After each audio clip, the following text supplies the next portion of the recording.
Welcome to another league with Lurrus Thopters swords. After the very first league, we found kind of like a little bit of deck building mistakes. For example, I definitely want to have access to a second water grave. That should make Lurrus a lot easier to cast. I also added a Torpor Orb to the sideboard. Not sure how that's going to work out. There's definitely a lot that we want to be working on here. The shell does show potential, in my opinion. We're playing against Urza. They were on AmuLIT yesterday. Sand's not very good against AmuLIT. Sand is better against AmuLIT, still not great. On the draw, I think we keep this. Gonna probably bottom the Cryptic. Pretty far away from Cryptic at this point.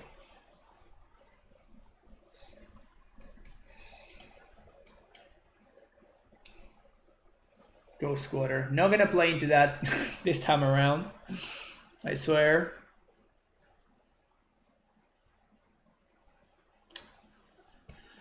So definitely gonna see what's up over there. Wooded Foothills. Thoughtseize EU. Okay, so opponent is indeed playing AmuLIT. Joining Wooded Foothills. I guess we just take the Dryad here.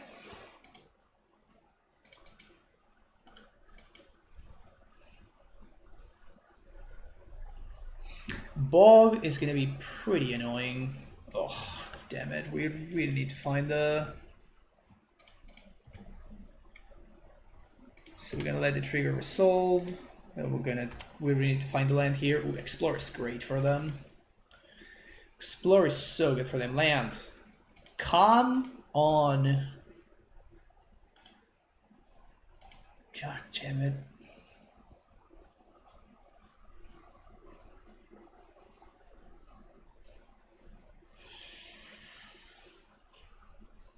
So I think we're just gonna die here.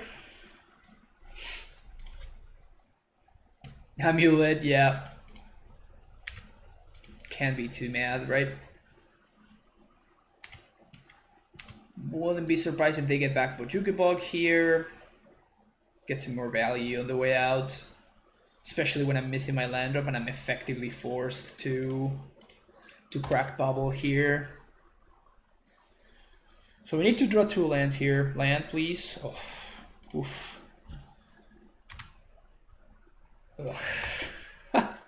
Brutal. Absolutely brutal. So they have Bog, they're gonna play this turn and they just drew a forest.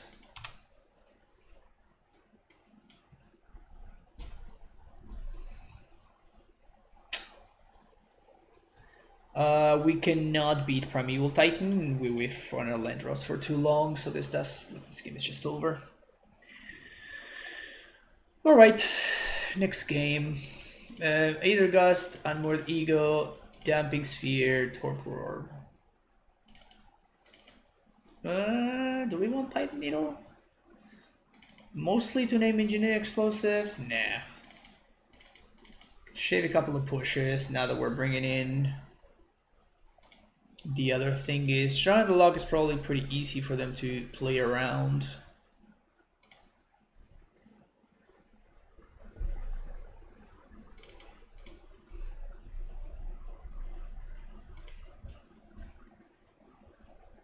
Unearth?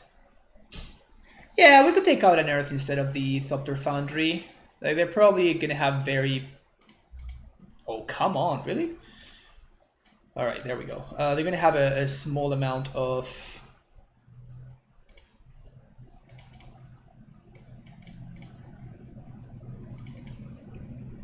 That was a mistake, by the way. I should have played the bubble first. Thoughtseize is... Yeah, we would definitely love to draw this Thoughtseize, but we can't now because I punted. I wanted to like play my bubble first there.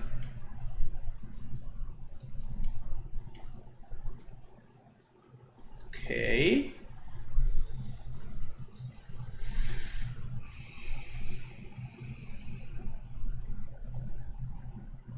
Sloth?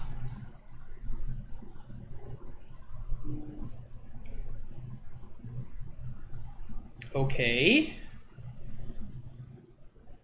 So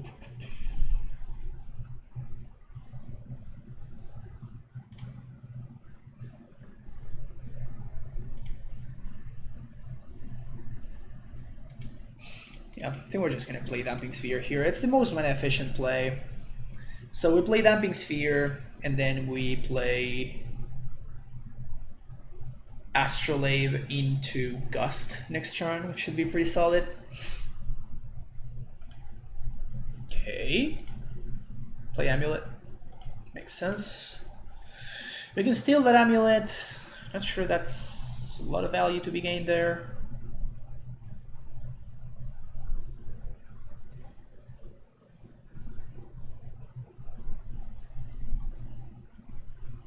So we cannot get Titaned next turn.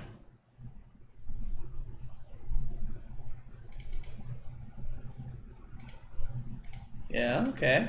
Silent Inquisition this turn. Nice, nice. Definitely taking the Explorer there. And now we can Eagle on the following turn.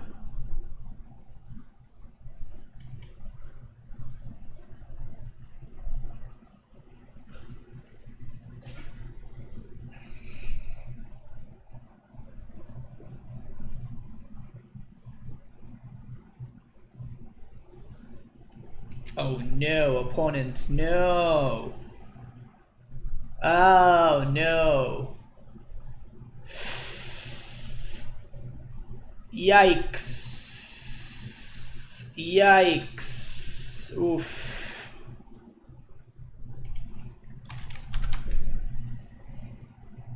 They forgot about the Damping Sphere.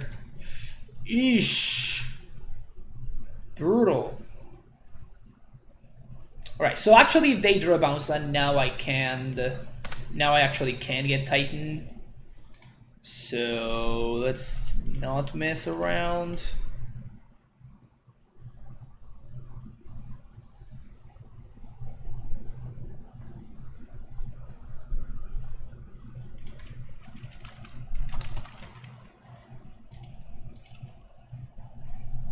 One, two, three, four.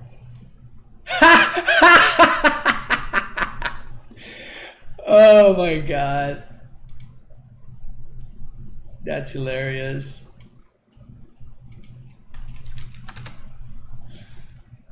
Alright, so no more Titans. Our opponent's gonna get to draw a card here though. One Baloth, one EE. Yeah, we're looking pretty good here.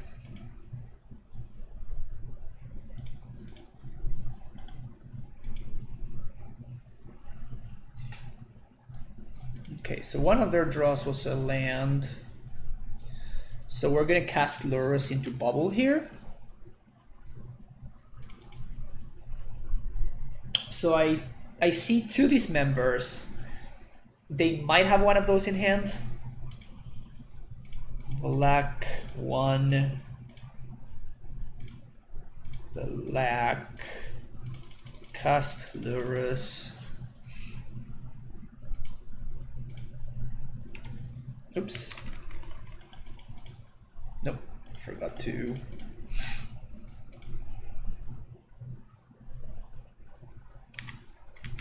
Okay, so they got the Bog. Sack AmuLIT, yeah. So end step. They're drawing AmuLIT.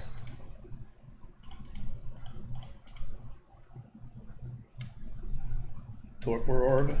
All right. 1, 2, 3.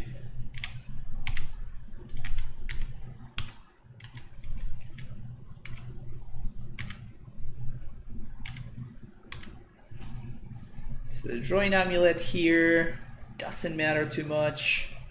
We have Gust and Archmage's Charm. Yep, take one from Asusa. Just gonna draw two.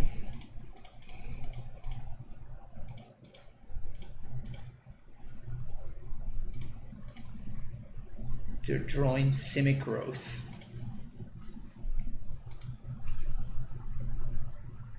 Because that one could potentially matter.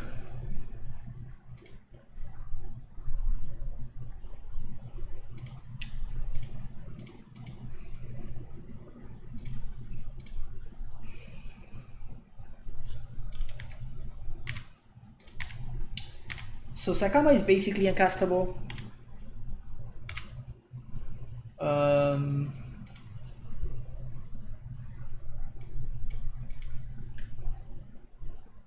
So I pay 3 mana, yeah. So we can Inquisition and we can still pay 4.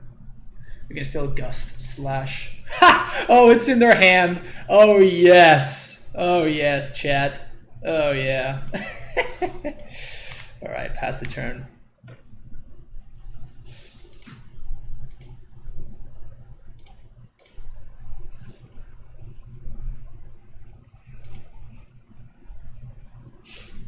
How was it, AmuLIT, yesterday? We went 3 and 2 stabs. We did get super unlucky in the matchups that we lost. But of course, oh yeah, this is the best part about playing against AmuLIT from the other side. Just yield to all. Oh yeah, so relaxing. So relaxing. Just yield to all the AmuLIT triggers. Oh, feels good, man. Feels good, man. Let's see what they get here. Maybe Cavern?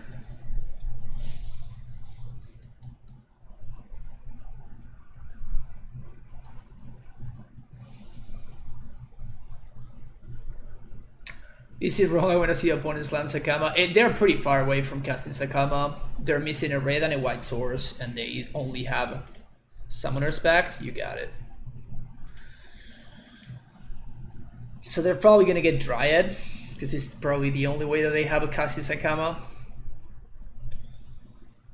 Which I'm gonna Gust.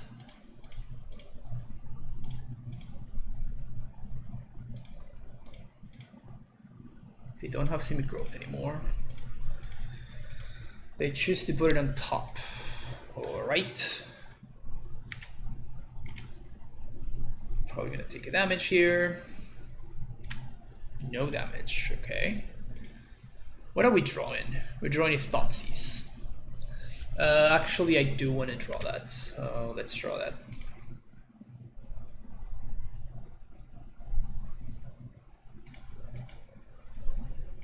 Thoughtseize you. No more primal. No more primal calamity. Opponent packs it in. Alright, so they do have these members post board, which honestly makes sense.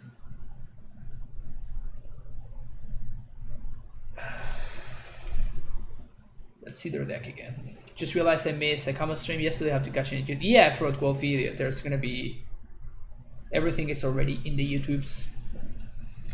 So they do have one field. They did bring in Baloth, which is interesting. I don't think I would bring in Baloth in this matchup. Although I guess that now that they did see DN Mordigo, they're probably gonna kind of try to work with literally any threat that they can. Sakama is cute.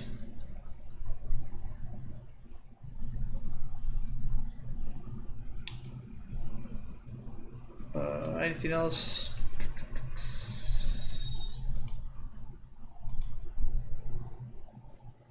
Not really.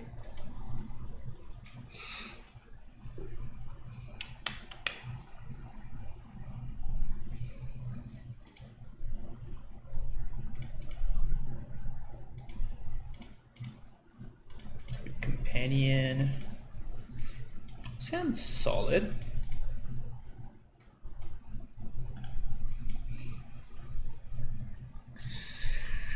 One AmuLIT, not bad for them.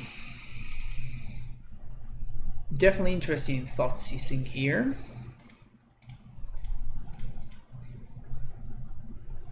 Dismember and Dryad. Yeah, we're definitely taking the Dryad here.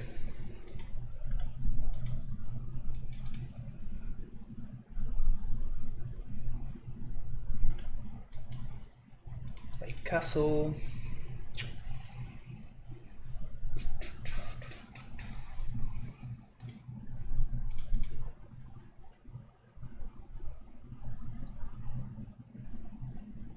So I think I just want to start like playing things, basically. So I think I'm going to start with Stamping Sphere. Maybe I should have waited for this. Maybe I should have waited one more turn.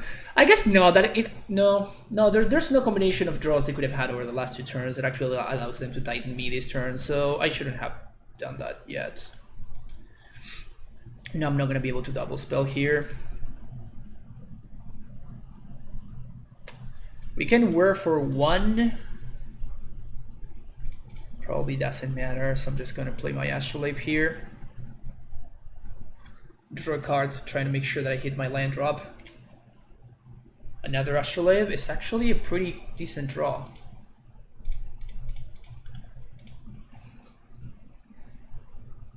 Perfect. All right, this is great. So end step, we're gonna get to go get Thopter Foundry or hold up Cryptic Command, whatever we seem like it's best.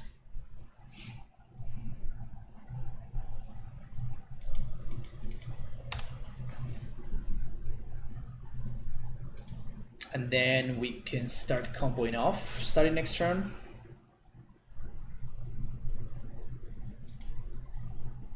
We could also go for the good old Cryptic, bounce your thing. Good old Time Walk action.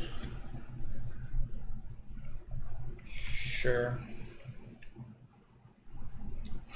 Ghost Square is fine.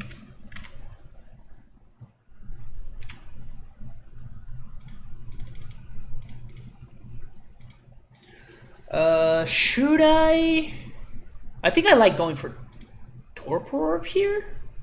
No, I'm just gonna make a Thopter here, Saktia. Nah.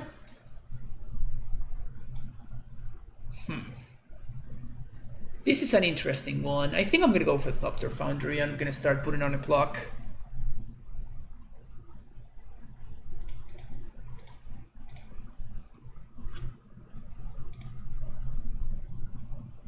Lurrus, that's great. Lurrus is awesome. All right, so we're going to attack first. I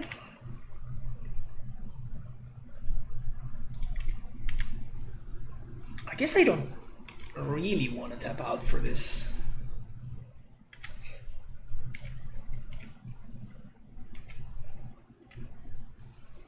So we're holding up either Cryptic or we can do Whir for Torpor Orb. Those are our options right now. What do we got here? Is this a Dryad? It is a Dryad. So we can Cryptic bounce their castle, or we can just Cryptic draw. I do think I like to counter the Dryad. I think I'm just gonna keep a counter draw.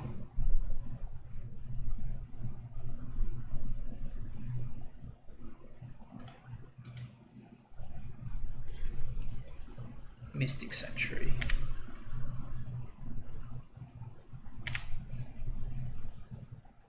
So we're going to attack here.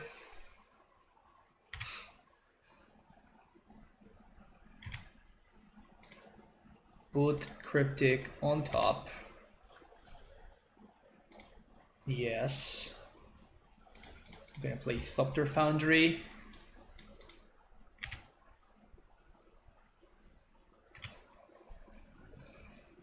We're hoping that they don't have a Titan, but if they do, we can, like, I guess we can just go get Torpor Orb at least, which is not great, but at least it's not the end of the world. EE would be pretty annoying. Sakama is not even remotely close to being castable.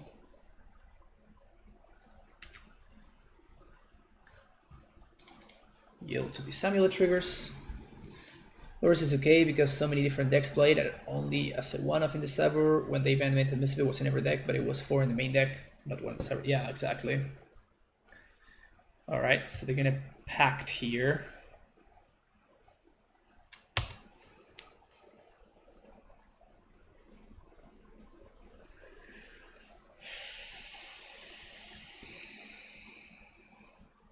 So we're not drawing a Cryptic anymore, which kind of sucks.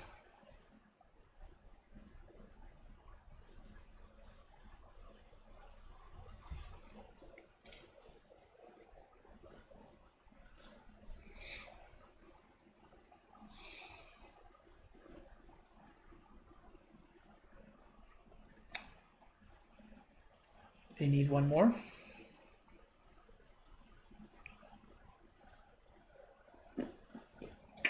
Sucks. 1, 2.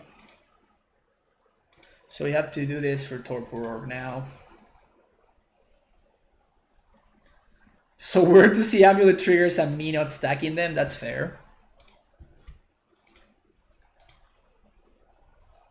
Not what we see often.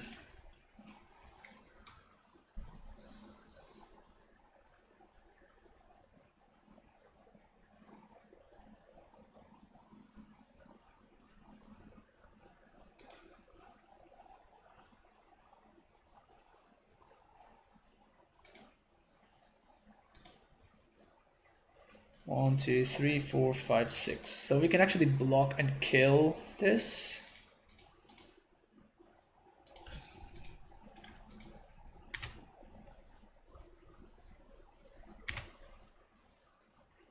Get in there, Thopter. Hell yeah.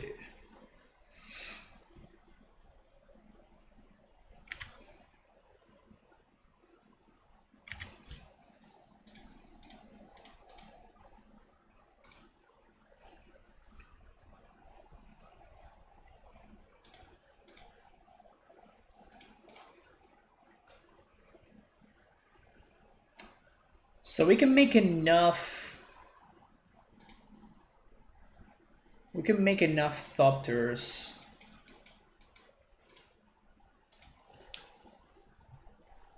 so that we can block the Titan. So that means that they're gonna require yet one more turn because they're gonna need to transmute and whatnot.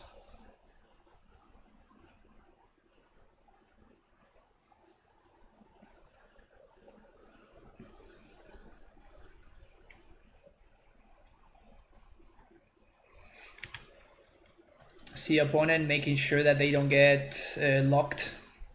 A cryptic. Nice job.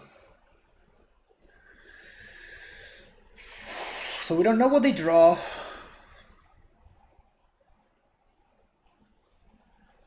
So if I were them, I would probably go for Field plus Tolaria West, I guess. Yeah. I'm definitely going to trade for this Titan though.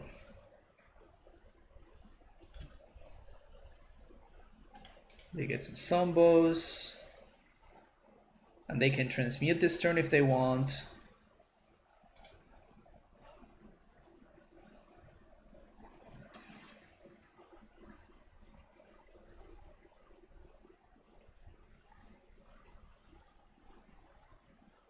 So they have Celestial Sanctuary plus Unknown.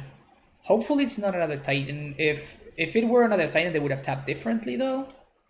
So I am fairly certain that it's not another Titan.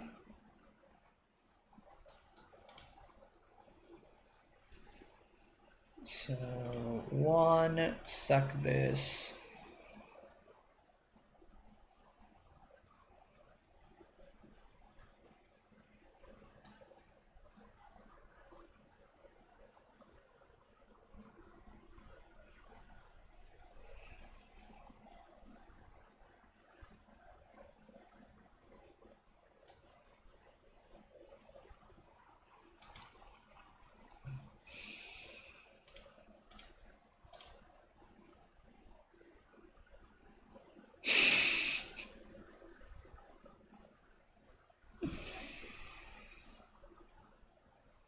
It doesn't really matter, like we just fix it right here, but still, that was funny.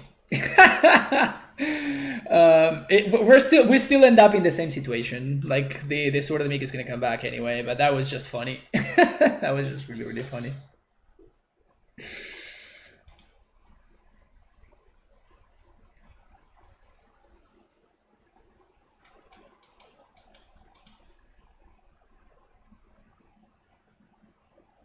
Oh, come on, really? Come on, OP. No, we want to sack this non-token artifact.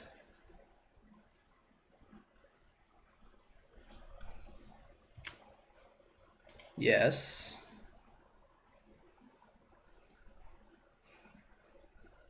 Then we're gonna sack this non-token artifact.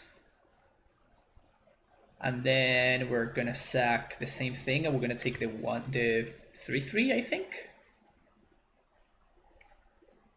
Yes, we're gonna sack this. Because like I'm gonna be trading with this Titan, so I'd rather have a 3/3 than a 1/1, right? Always yield. Yes. Give me my 3/3. Sure. Now we go to blocks.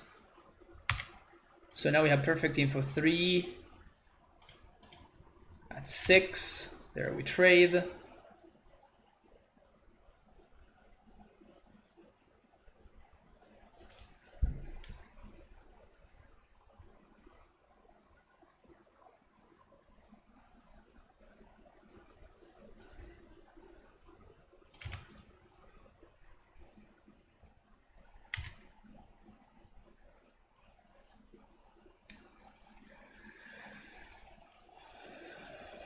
Just gonna make one more Sambo, that's fine.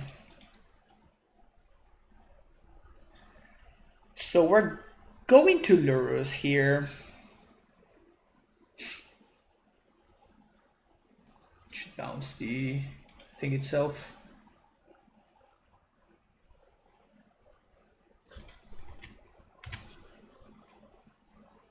All right, so second black source.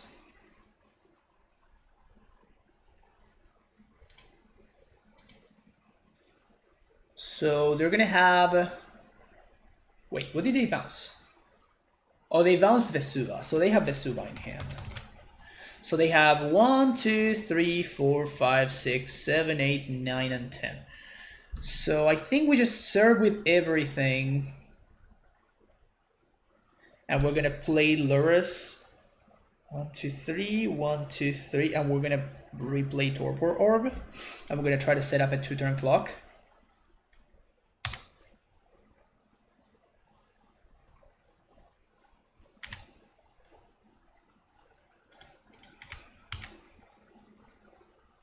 We're not gonna be able to set up a 2-turn clock actually.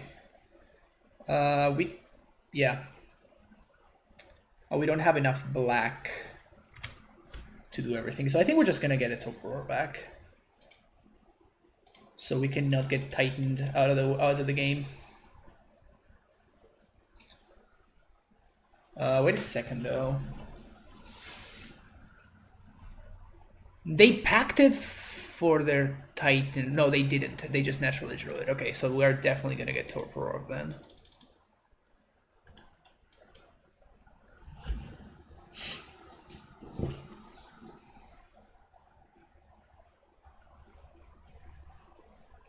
So at this point, they probably have to go get explosives to blow it up on 0 and just hope they draw another Titan. Because 1, 2, 3, 4, 5, 6, 7, 8, 9, 10. I guess they do have enough. Oh, that's a good draw for them. Just another bounce. I guess most of their deck is a good draw at this point, right? But at least we don't get bogged. And even they cannot transmit for bog even, because if they do, like they already made their land drop, so it doesn't matter. Orb over Foundry, we get Lurrus there to insulate against Titan. Yeah, that's what I did. Also avoid Simic Ultimatum. I cast the thing, Armored Eagle against my opponent last game, and they didn't have Simic Ultimatum, so I think we're fine. So they're gonna get to cast their Titan here. 1, 2, 3, 4, 5, 6, 7. Yeah, exactly. They have exactly enough to cast their Titan. But that Titan is not going to give them any value.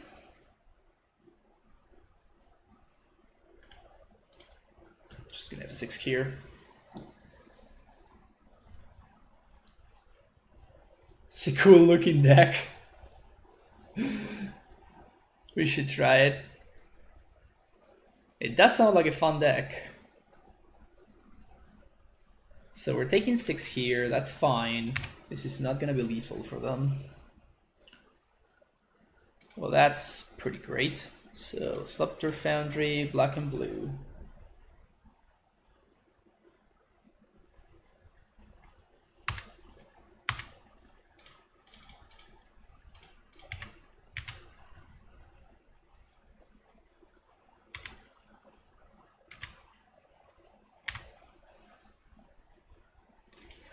So they didn't show me any form of counter magic, so I would imagine that this should be good.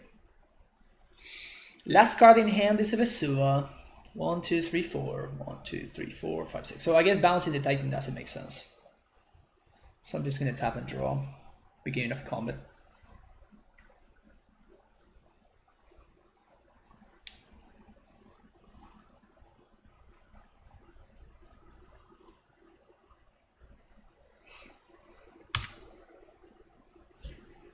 If we cryptip, we could lock here. I mean, now yes, because they tapped their Ghost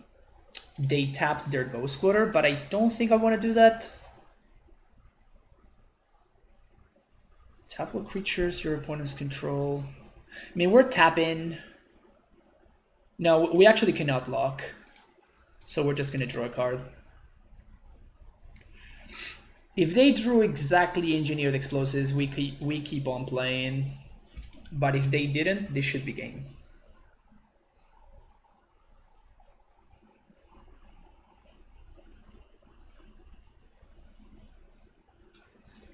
So Vesuva is gonna copy something. Breeding Pool. Alright, if they drew Tolaria West, we keep on playing here.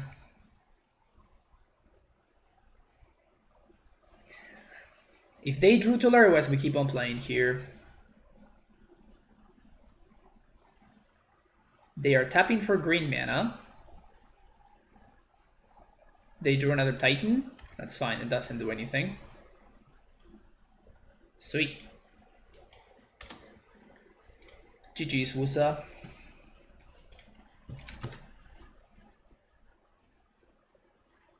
Alright, Torpor are pretty legit.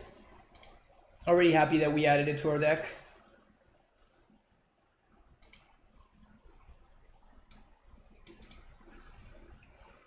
Good game, Urza. Well played. Like, our hand was just really good. Funny that Torpor was actually like a last minute addition. And then it ended up being exactly what we needed in that game 3. Being able to just like whir for I guess an answer to the Titan, quote unquote. It's pretty great. So many lock pieces. So many lock pieces.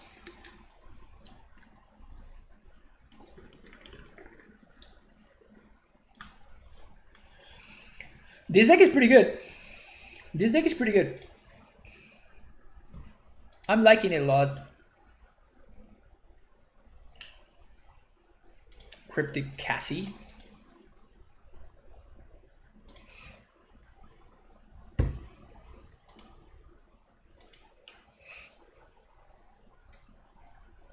Playing against Yorion, the Sky Nomad. So this hand has land drops, Astrolabe, Chromatic Star. I think I'm gonna keep it.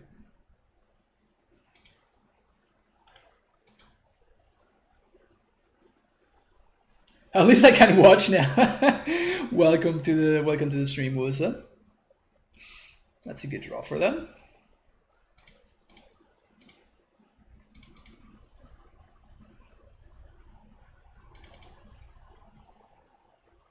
So I would imagine that we're playing against Urza, Yorionsa, however you want to call it. All right, these are good draws. These are good draws. Good stuff. Good stuff.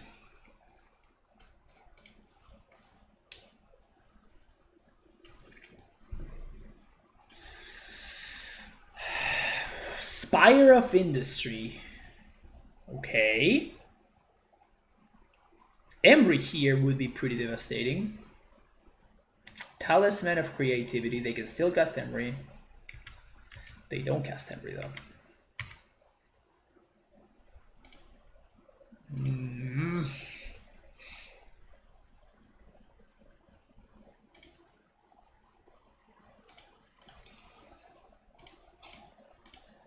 Bubble myself. Polluted Delta.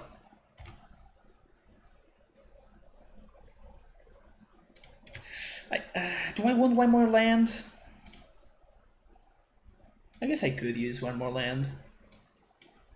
We're totally gonna get punished by this, but it's fine. We do have the Deprive, which is basically a time walk in our disadvantage, but oof. That one's a big game. That entering tapped means that there's not much that we're too afraid of here. Goblin Engineer. Damn it, we don't have an answer to this one right now.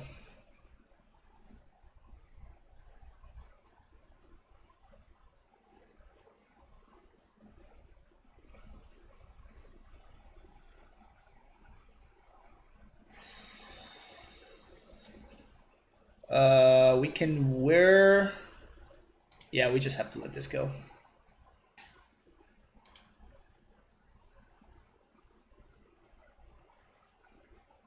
We can wear for Needle next turn. Oh, look, our opponent's doing the same thing that we are.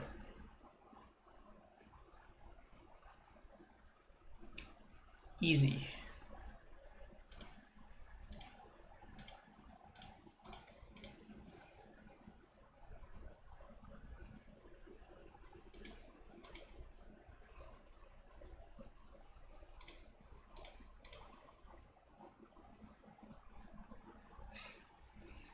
And now we're actually doing fine because we can deprive something, and then next turn we still have Archmage's Charm up.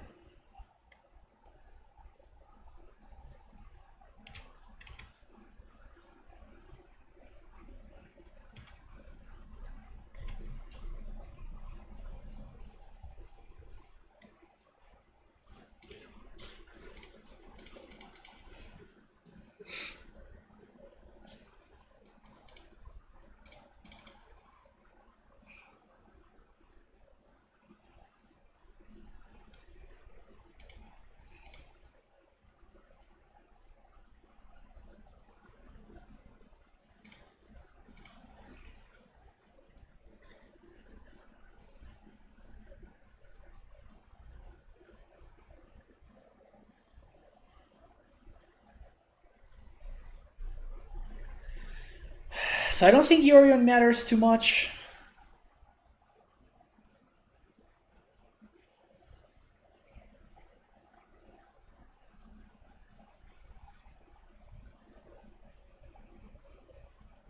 Does their combo matter though?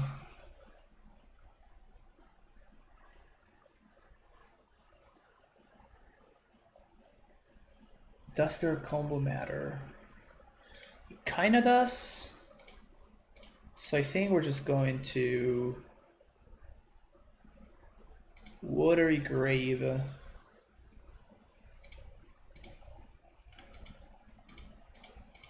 Blue, blue, deprive.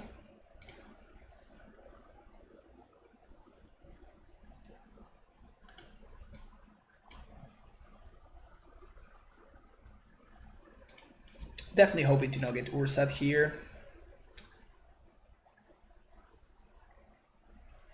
If we do get Urza, alright, Goblin Engineer is fine.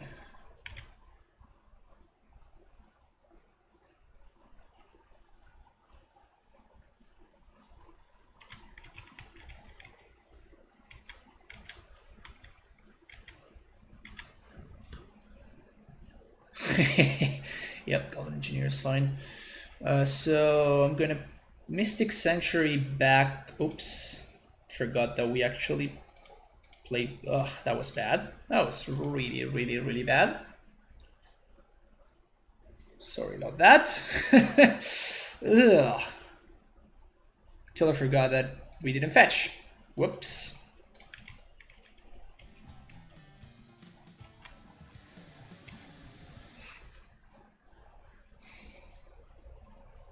We can still put Deprive on top if we want to. Thank you for the follow there, Mega Soy Milk.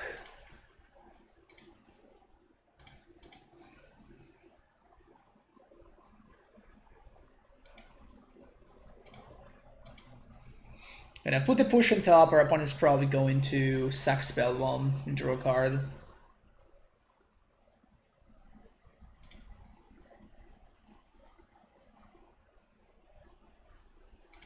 Which is pretty good.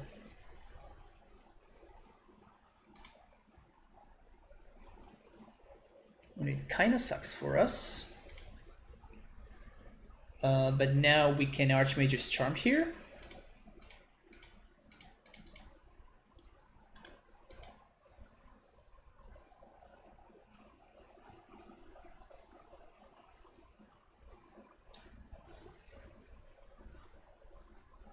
That was a really bad mistake that we made there. Really, really bad mistake we made.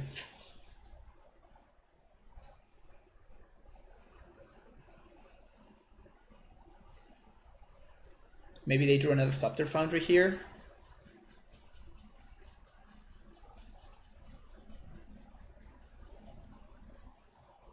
Time Sieve. Well, we don't care about that. Okay. So we put our Mage's Charm on top. We play Chromatic Star.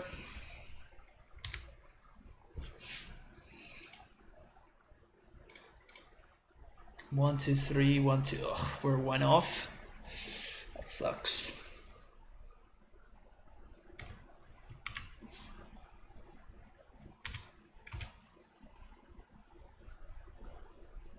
Next turn we can Lurrus and get some value, which is nice. Bubble doesn't do anything.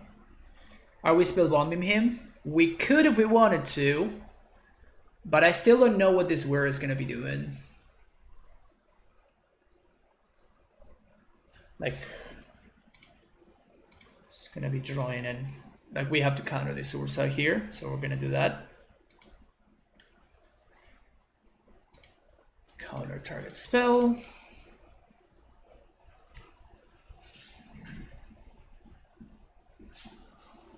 Oh wow, they have Rebuke. Brutal. Alright. I mean, it is Urza versus... I mean, this is a 4-4, that's nothing to scoff at.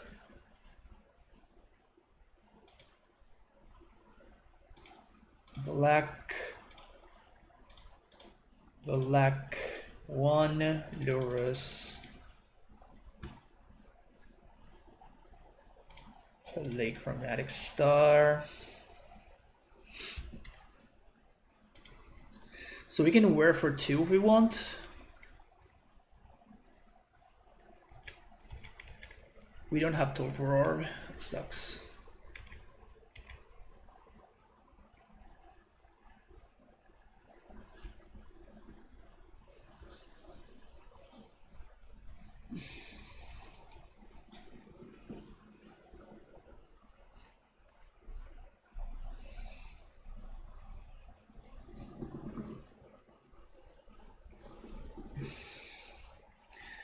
Well, rough shape here. That if I had access to one more Mystic Sanctuary, I could have the Mystic Sanctuary, the Archmage's Charm, which would have been great. It ended up really costing me.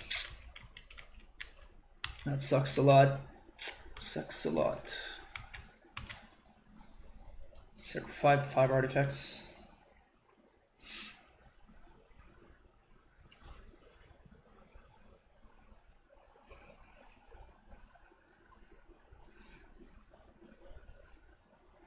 So I imagine they're probably going to Yorion here. Gives them another 4-4.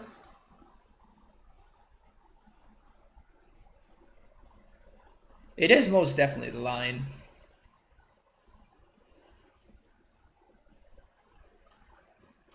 Yeah, it's going to be a 5-5, that's true. That's true. Okay. Okay, they are tapping this, so they cannot take another turn.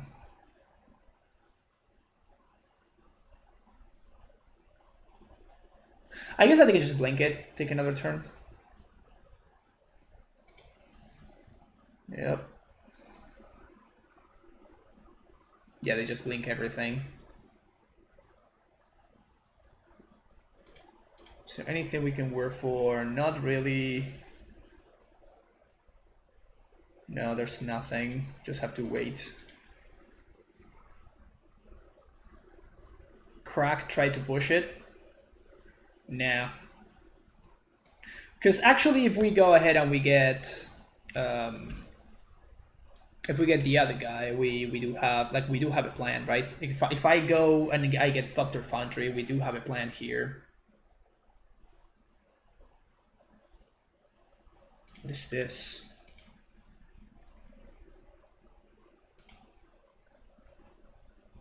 Why are they doing this now?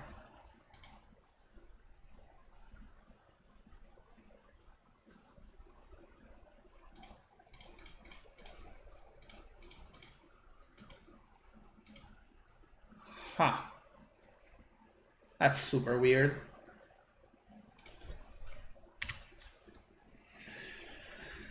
Okay, so sack Chromatic Star, draw a card, make it 1/1. It's not a good draw. Play Chromatic Star.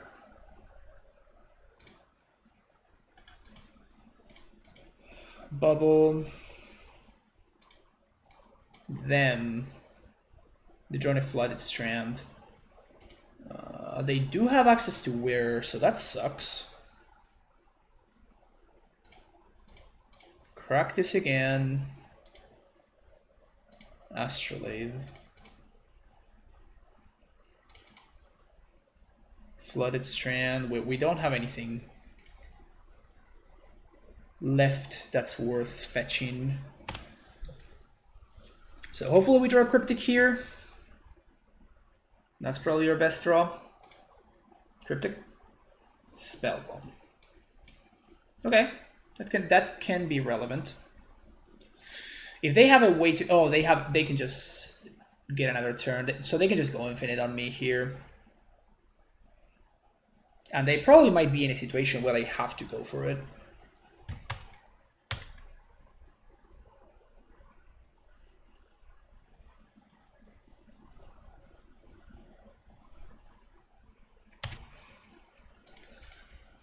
Block and block.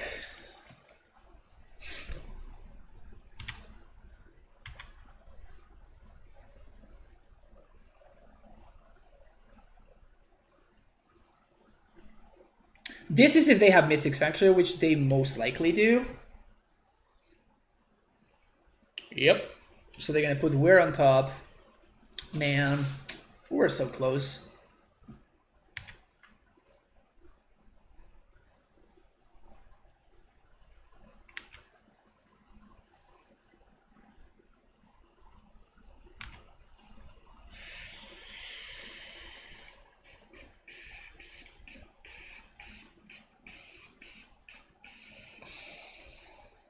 Gonna do this in upkeep. Correctly so. Yeah, there's nothing I can do. They drew only 5 lands and one of the draw was an Urza. It's gonna happen. So now they just go infinite and they take infinite turns, so we're actually just legit dead here. Alright, so another spell I like. We don't want Gust, but we do want Disputes. Do we want Egos? If we do get rid of Urza, I guess our opponent's way of winning, it gets a lot harder for our opponent to win. That Big Sphere can go. Binding Needle is weird, but I think it's worth having access to. Prive is good. Yeah, if I had Cryptic, I think we would have been in fine shape, I think.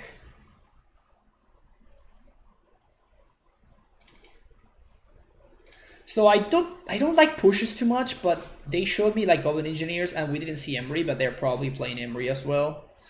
So we probably cannot side up all of our pushes, which sucks.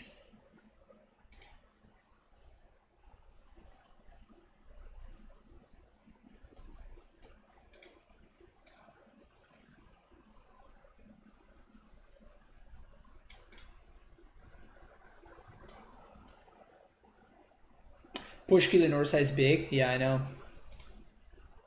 Inquisition could be bad. Yeah. Playing Lurrus instead of Urza seems just wrong. I mean, how many matches have you played with Urza and how many matches have you played with Lurrus? There's only one way to figure that out, but no laugh. Just have to play the games and see how it works. Lurrus has been pretty powerful, honestly.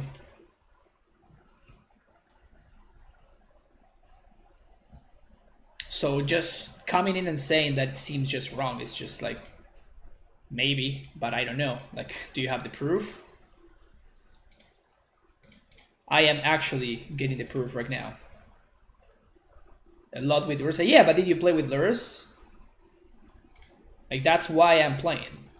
I'm not sold that it's better. Like, but I'm not ready to just like disregard it blindly.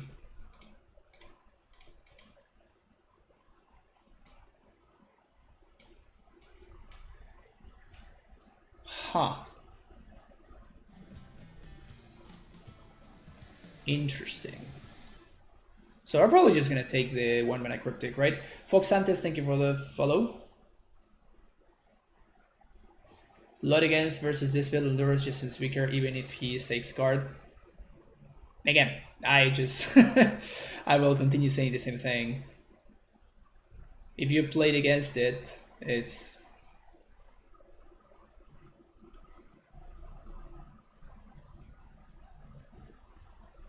not the same as playing with it. Yeah, I think I'm just gonna take the Veil of Summer. Good to know they have no answers to Lurrus on site, at least for now.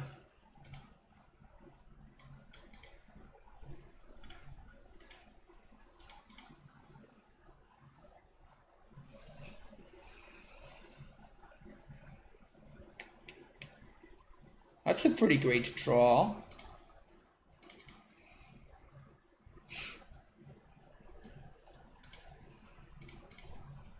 So let's lab first, see what's up.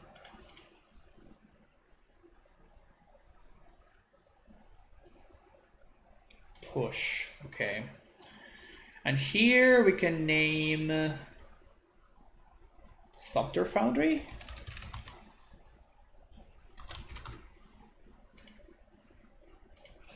Which is kind of awkward considering that we are playing Thopter Foundry ourselves. Maybe we should have just sided out the combo, honestly. Oh, we should have named Scalding Tarn, that's true. That was a mistake. I mean, you have to assume that your opponent is going to make the correct play, I guess, but...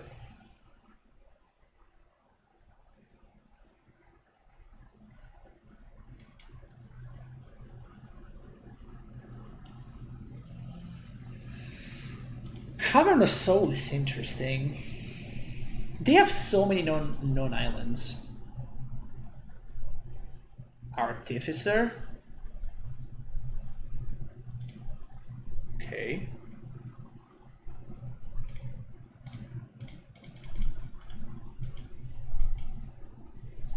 Here's my 3/2. It has lifelink though.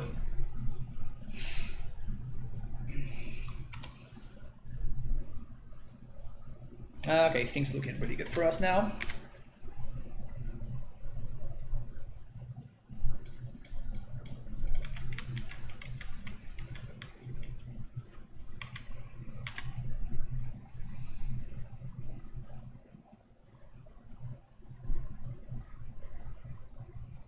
Yeah, I can equip my 3/2, but I can also just like wear on end step, which seems better. So we probably wear on end step and then we start drawing 2 cards a turn. Seems pretty solid. What are we playing here? We're playing like a Lurrus Thopter Sword. Little brewski that I put together. Time Sieve resolves.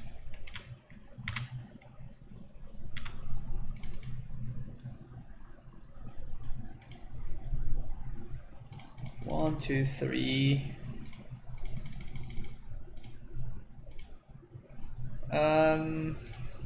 So we have a couple of options here. We can get Nihil Spellbomb. The problem with Spellbomb is that it costs mana. So I think I'm just gonna go with Bubble, right?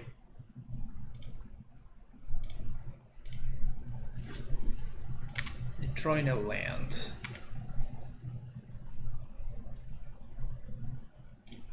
And we just start the drawing 2 cards a turn process while holding up Cryptic Command. And Fatal Push. So this is what they're gonna draw, yeah.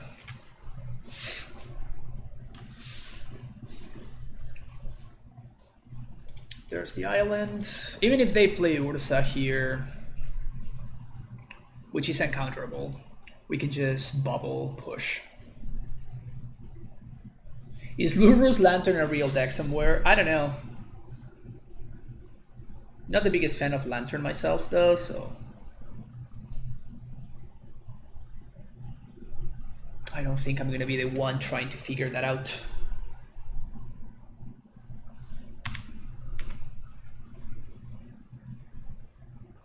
So they can cast their Weir now.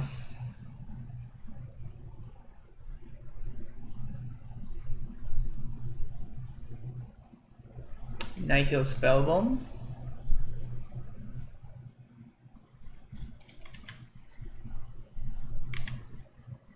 Can't play Lit with Lurrus. Yeah, that's true.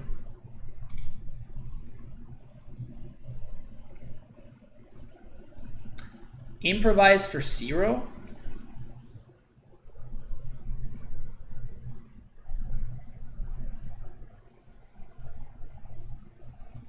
So they're gonna go get Tormod's Script. Is that something I'm okay with? I guess I shouldn't have cracked the second bubble, that was a mistake.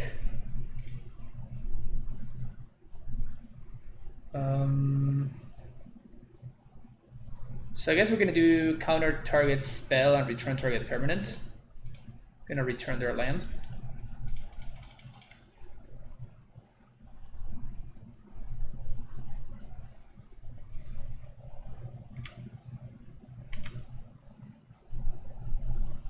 Jeez, we almost did not draw land again. Crazy.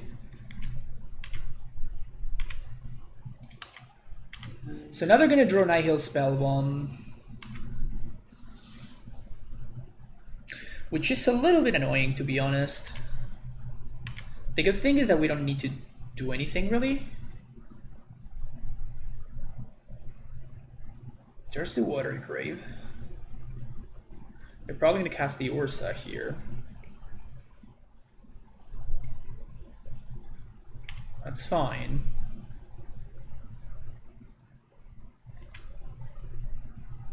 Where's your construct?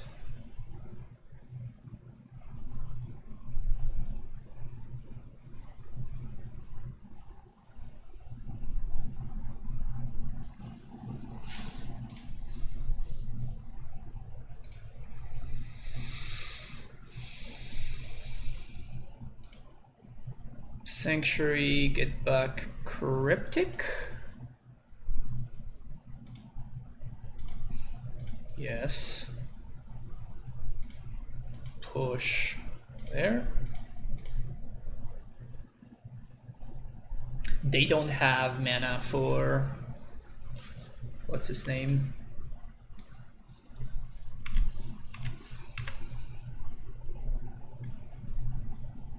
Alright, so the best thing we can draw here is a land, I think.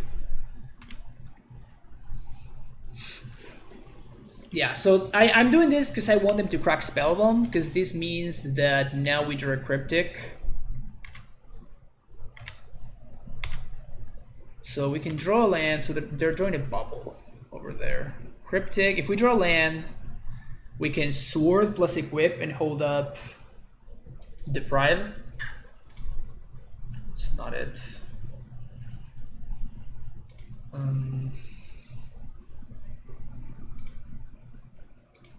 Let's float for blue. Cast itself again. Can't attack anymore. Oh, we have the Deprive. What am I even saying? We play this and we hold up Deprive.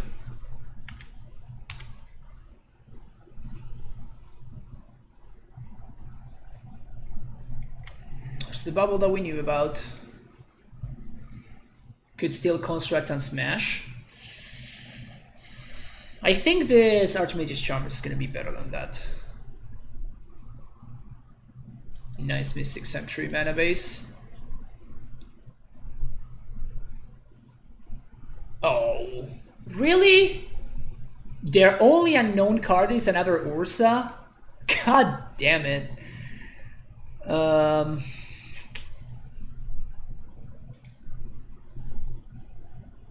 Jeez.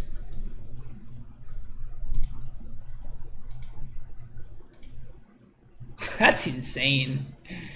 Wow.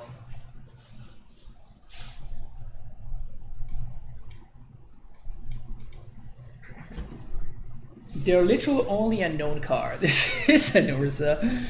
Olives Emporion, how's it going? So they're just gonna spin here? Hardcast Yorion. Counter this. Bouncing Mystic Sanctuary, I guess?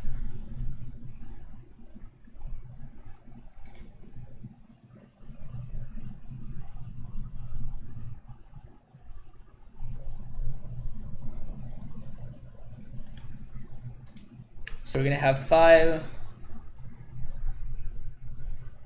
Damn it. So let's see what they draw first.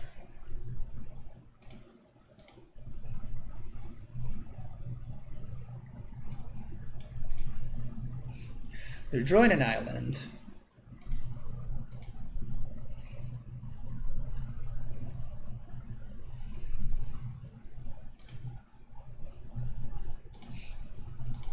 Deprive on top.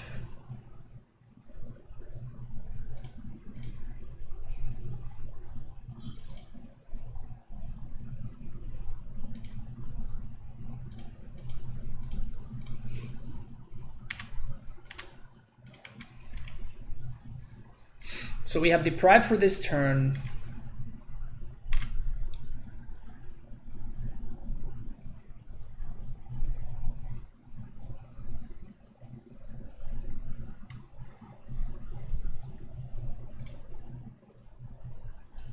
Yeah, and they can't get this unless they sack their dude. So there's no way that they can set up lethal on me.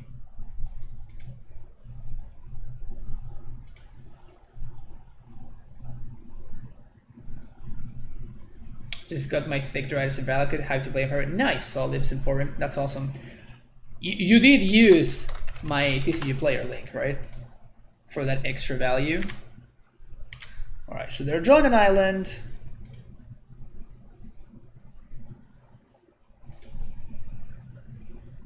We're drawing the Deprive. They did play the island there.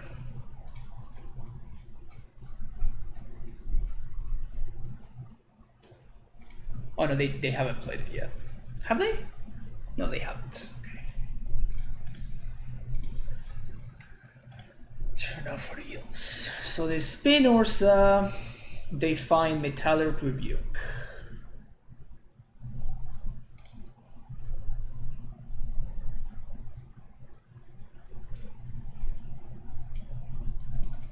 This Biting Needle on Thopter Foundry that I played on turn number 2 on being extremely relevant right now. Otherwise, we would have been able to get cheesed out of this game by my opponent going infinite. But because we truly masterfully play this Biting Needle on turn 1, we can let this resolve safely. There's nothing our opponent can do. They just have to spin Urza again and hope to hit exactly Cryptic Command. If they spin Urza and they hit exactly Cryptic Command, they have a shot.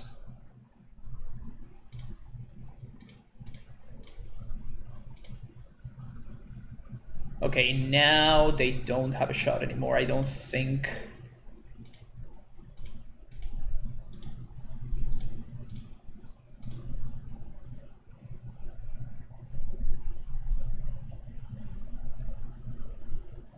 They can sack everything to the Time Sieve, I guess? Oh, that.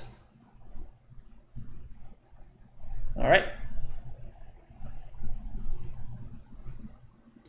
Alright, sweet, so we're gonna get there.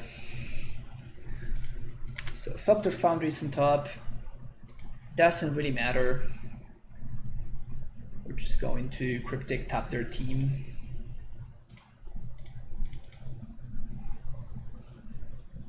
And sing for lethal.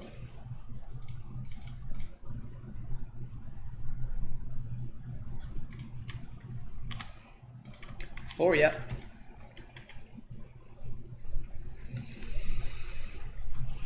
Well, that was a great game. That was truly a great game.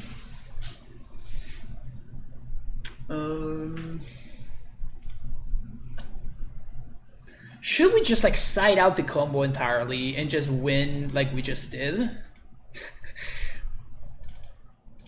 I guess we can do like 1 and 1.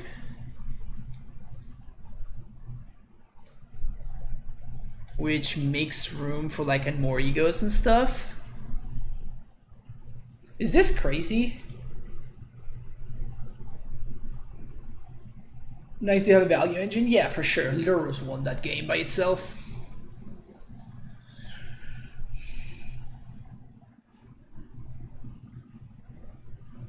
We could also Torpor Orb to stop the combo. I think I actually like Torpor Orb now that I think about it. The Takama with the little hands is great. Oh, that's really funny. 1 and more ego. If we draw it, we draw it.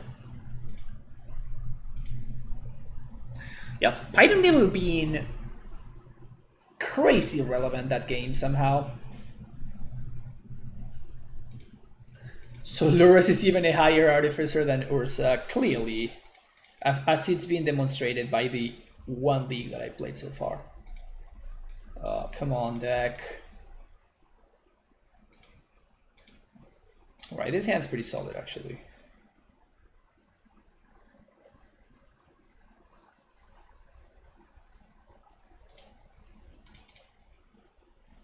I'm a coward.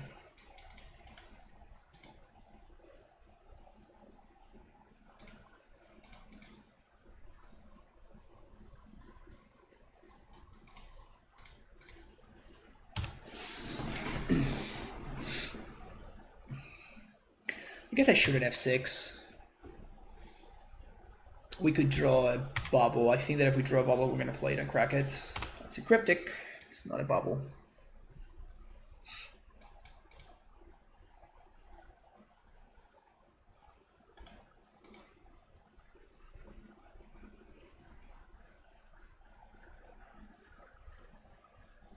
Lordship revoked.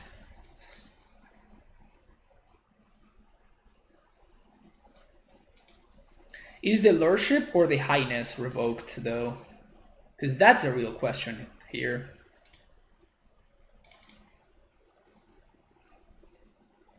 Do we run bridge in the cyber? No, we don't.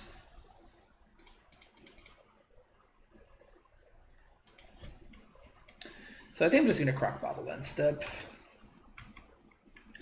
We definitely want to do it in their turn because the bubble is the one that's giving me the revolt for this fatal push, so that's nice. Biting needle. So we're gonna have to crack now. They're drawing their own Mishra's bubble. Okay, let's see what they needle.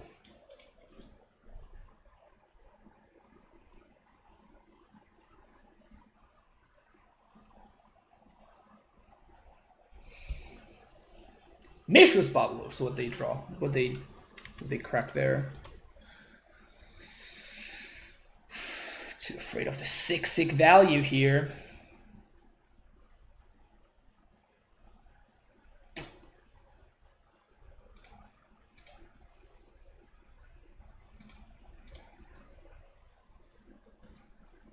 Totally gonna get bailed here. Gross. At least they didn't really draw a card because they drew Mishra's bubble. So that's funny.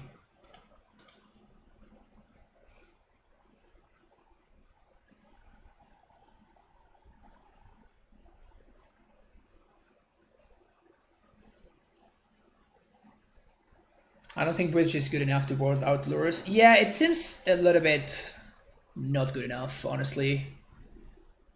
Especially because in this deck we are not particularly excited about discarding cards, basically. We're gonna get countered here.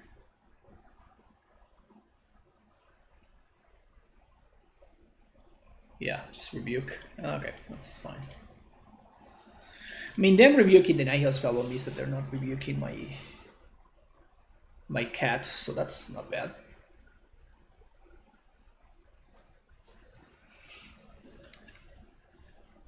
There are a lot of card advantage spells like Charm Command. Yep. We like to have cards in hand, unless something like the Lantern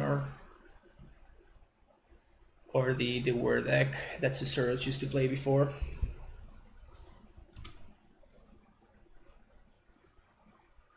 We're off invention, so we can work for 1 and end step.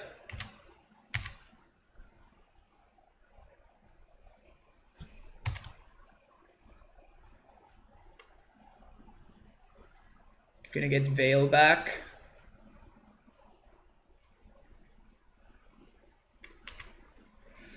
Yep.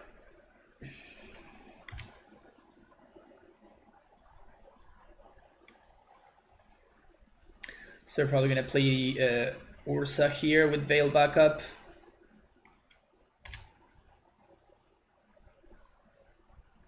Our opponent's deck is so greedy. Playing Sanctuary with like probably the bare minimum amount of islands. They always show the Urza. It's ridiculous. So absurd. So they have Veil in hand.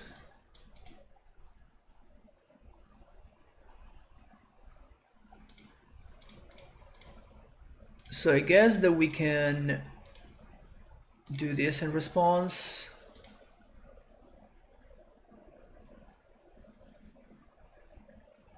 Biting Needle or Urza. Or High Artificer. This at least stops the card advantage engine.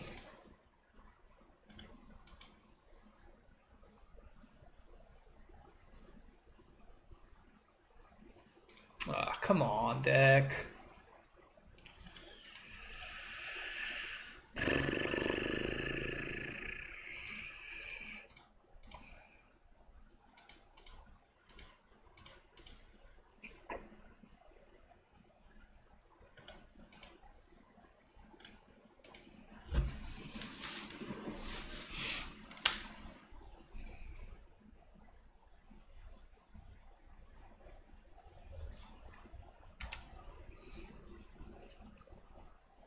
If they find the combo, they just find the combo, but at least this means that they can't attack me with the Urza, which slows down the clock a little bit, and I can start slowly accruing some advantage.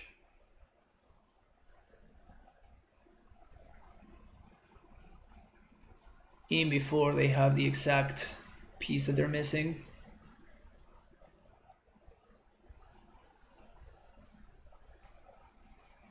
This was their top deck, because otherwise they would have played this last turn. I think they did have the mana, because they had Astrolabe, so... They have Veil and 1 unknown card.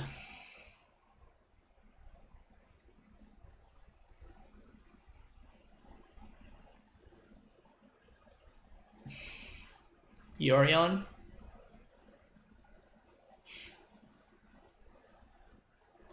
Yeah, Yorion's pretty good here.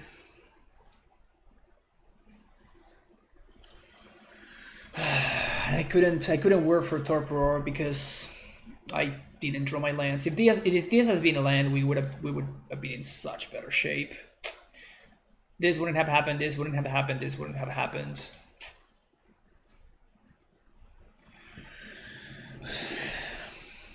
Yeah, I think we're just too far behind. Oops, oops, oops, oops, oops, oops. We can actually crack our bubble now.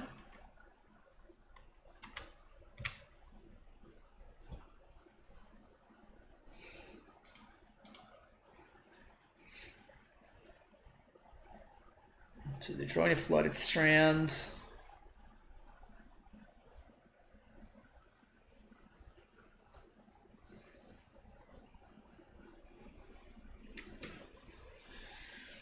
we draw land here? Name Nihil Spellbomb. Okay.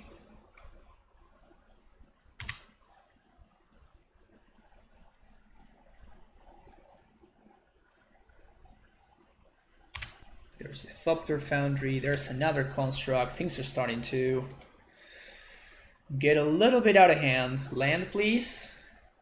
Come on. Jeez.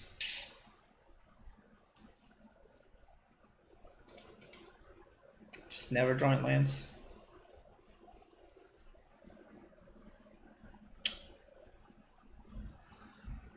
Even at this point, we might still have been in fine shape if I had been able to draw lands. Yeah, my opponent's playing well, but like, it doesn't matter too much. Like, what I'm saying is like they could be making plays at random, and it wouldn't matter because we just cannot cast our spells. They are playing well for sure.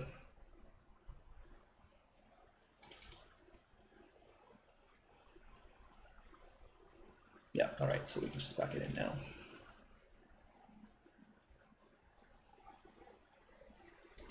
We were so close. We were super, super close, but didn't matter in the end.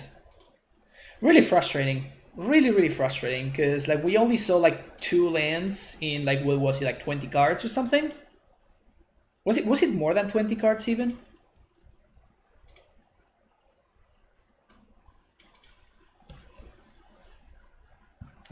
But yeah, my opponent played well. That was definitely very unlucky on my part. Playing against Rational Games and we are on the play. This hand is pretty great, so let's keep it. So I think we're going to Forest, Swamp, Inquisition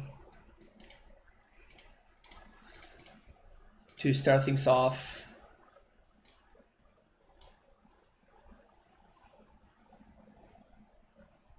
Okay, stick the Expedition map. Next turn we can Inquisition again and we can Astrolabe.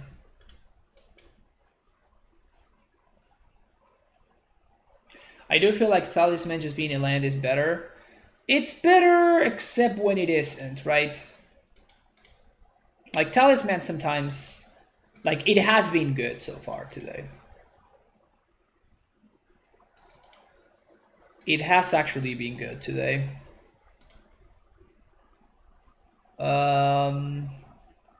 So I guess we take the Chromatic Star because we don't really care about the Ballista with this push in our hand.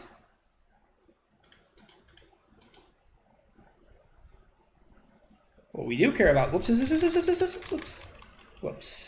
hitting our land drops, and I just... Alright, that was a hasty F6. I need to stop. I need to stop doing that. That's twice already that has happened.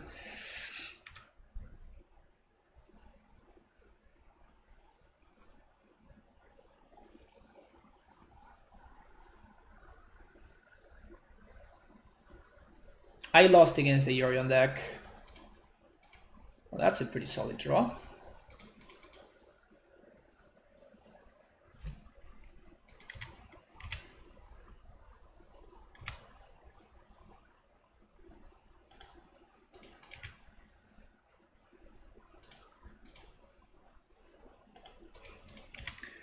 To be fair, that only buys time, though. Lol, they just had the natty Tron. That's why they didn't play the sphere there. That's funny.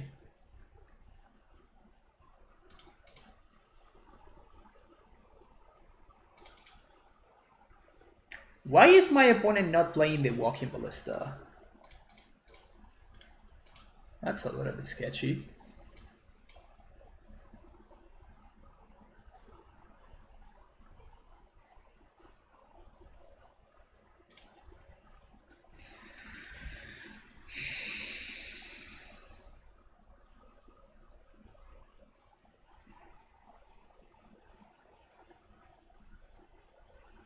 Maybe Chromatic Stairs, and if we aren't interested in lands.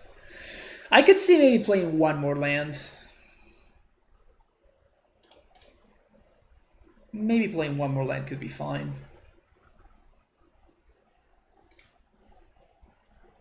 Here's the ballista. Gonna push it.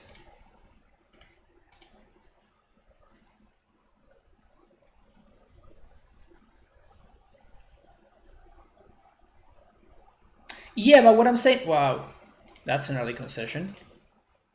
What I'm saying is, like, they don't have a clock, right? So, like, it's a little bit sketchier that they didn't want to put a clock. Like, they are not winning that game without putting a clock on me, right? They play a relic, that's why I cut the ground.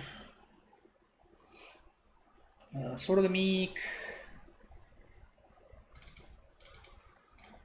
You probably shave a little bit of the win cons actually. Thought ceases, couple of pushes we do need because of maybe we could just got all the pushes.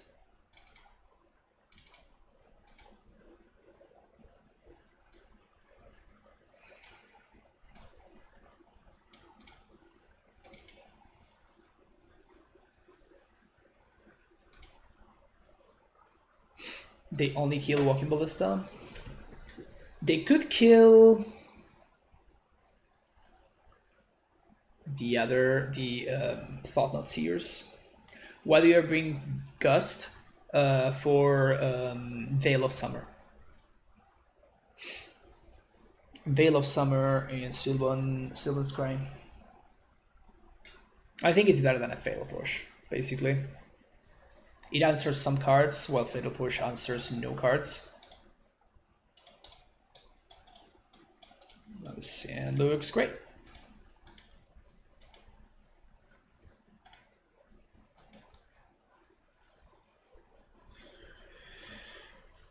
If I were there, I would have planned to curve out 2-2 Ballista into Tusk. Okay, I mean, that's fair. So let's bubble, see what they draw. Steerings.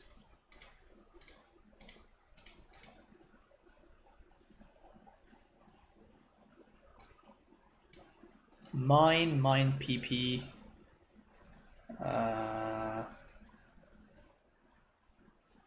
So I guess we take the Chromatic Sphere.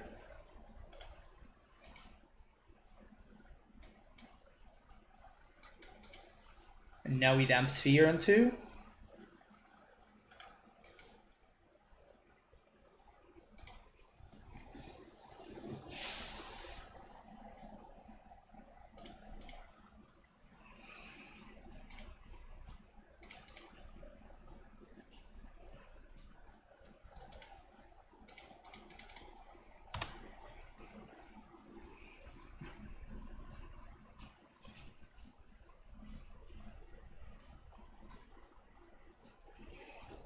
Would it be correct to wait till after they cast the rings to Thoughtseize? No. No, it wouldn't, because I want to get rid of an answer. Like, I know that they are not drawing an answer to the sphere, and I would like to Thoughtseize away an answer to the sphere, right? So they can blow up Blast Zone next turn.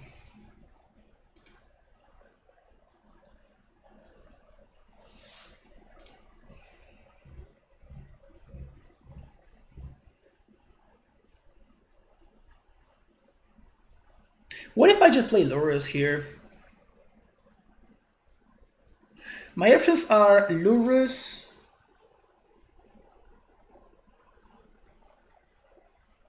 to kind of start setting up a clock. Lurrus also allows me to recast this. Or I can just Sphere into Astrolabe. Yeah, I think that I like just putting a clock into play.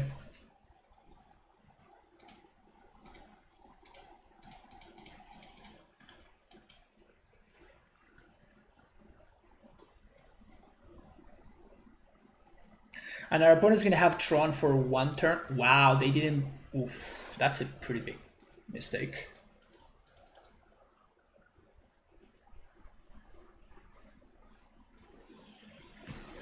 That's a pretty big mistake there.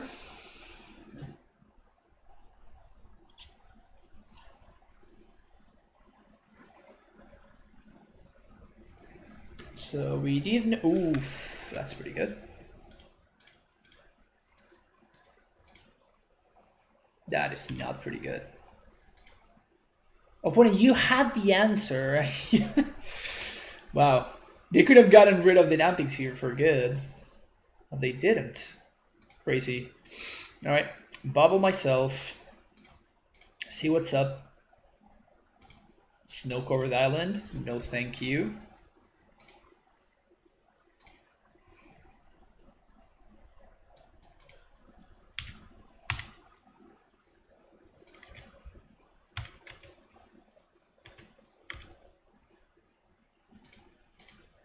I guess that we can see what they draw. Another relic. Annoying.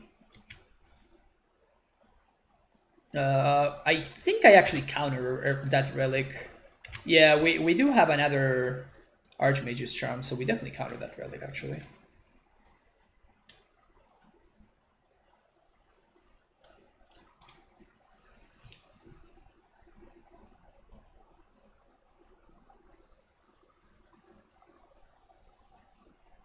Now they charge the Blast Zone. Okay.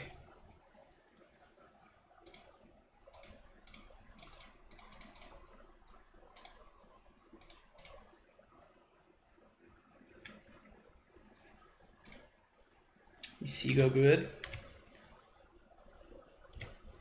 I mean, it's not like ridiculous, because I can't really cast it. I have to counter their Wormcoil in case they have a land next turn. So, Bubble. Scalding Tarn, play this. Mystic Sanctuary, put Archmage's Charm back on top. Play Astrolabe.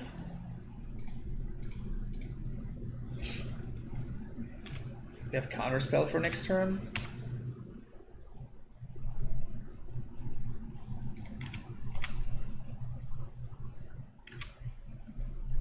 So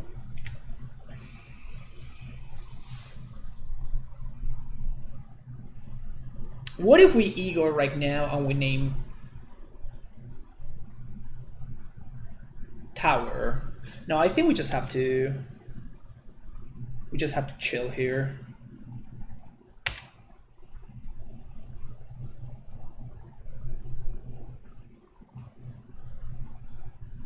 Yeah, I think we just have to pass here.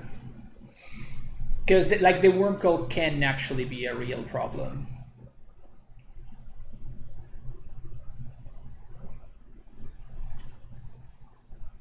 They could have Last Strompies, Steerings.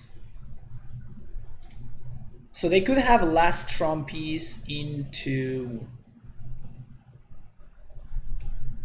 No, but that doesn't really do it.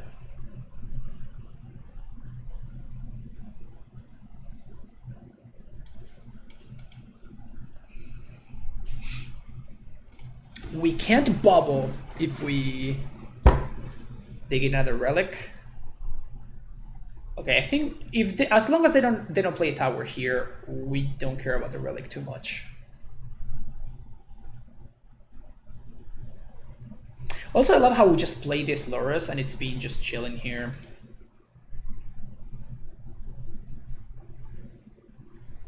Yeah, now the relic is not as important any longer.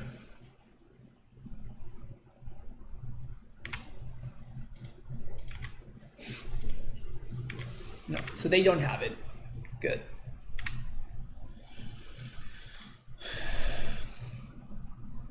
They're drawing Sylvan Scrying.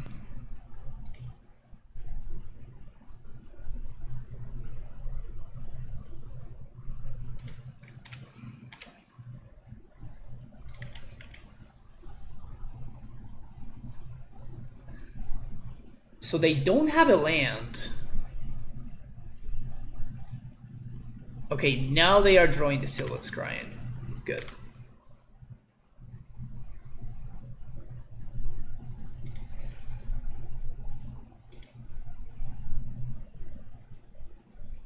So we ego.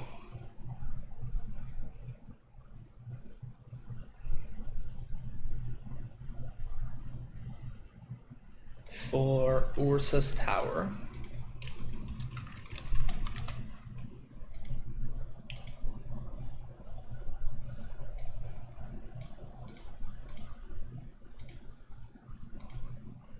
Oof, they do have the Nature's Claim. Good to know.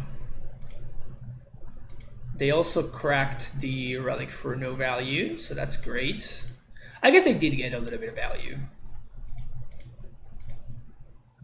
Okay, and now end step I can wear for Thopter.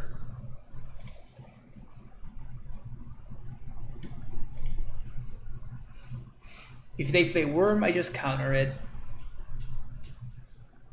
The Warbreaker represents an actual problem though.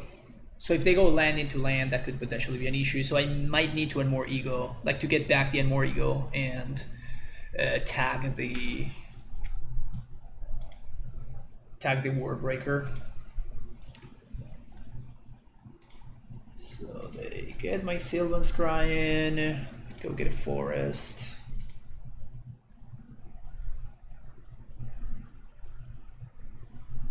At this point, I kind of want to get rid of this Humping Sphere. It's slowing me down.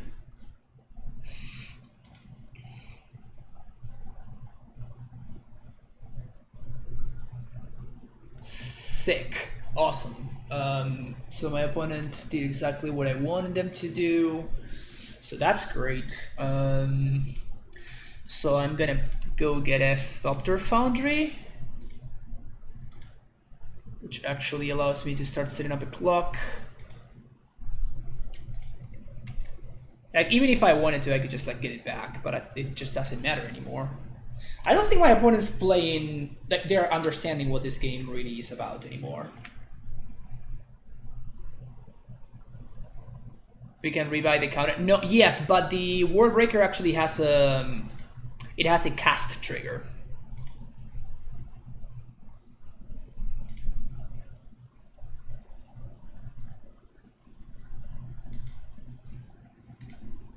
So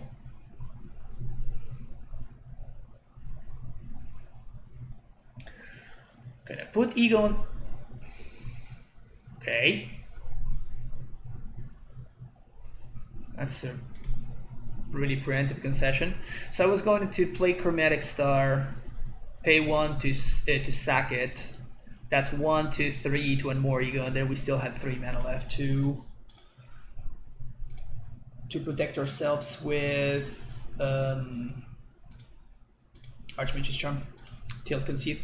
Yeah, my opponent didn't play that game particularly well, unfortunately. They were, it seemed like they were kind of like autopiloting some things and not really thinking about the outcome of their decisions.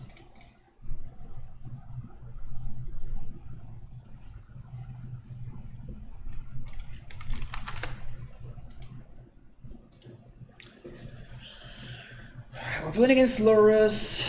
We are on the play, and this hand is unkeepable. This hand is pretty decent, so we're gonna keep this one. I think I should bottom the Delta.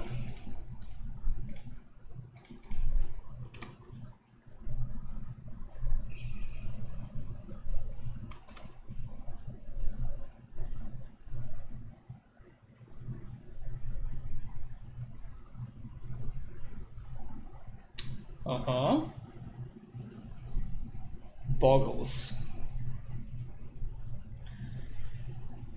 Well, this seems like a rough matchup for us. I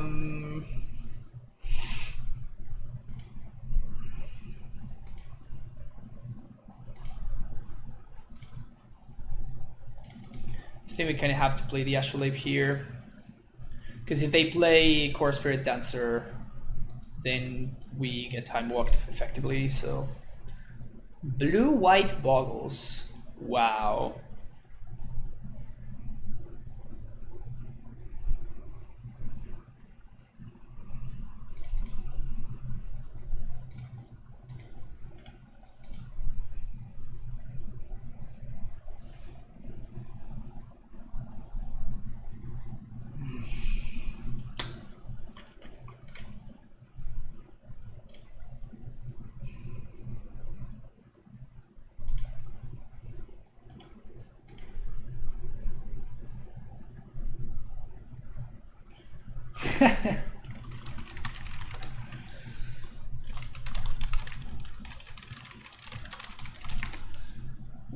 How am I killing this thing? I'm just not killing it, right? So I guess that the one thing that I want to get rid of is something that draws cards, I guess.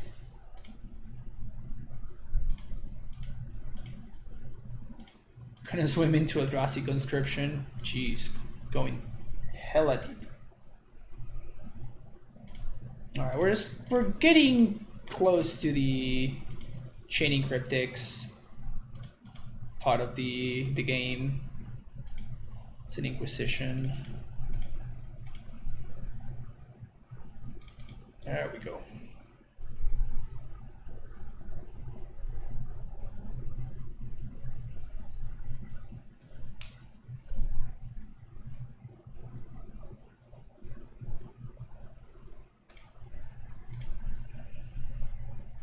Thoughtseize on the top. Don't think I want that, so we're gonna get an island. We're going to Inquisition my opponent. Woof.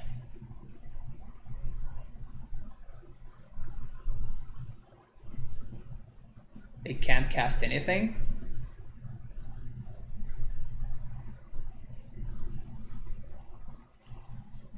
So we just YOLO here, right? So we take the path. We hope that they whiff. And we use this turn to play Lurrus. Do we want an Inquisition on top? No, we don't. Because we need to draw into a Cryptic.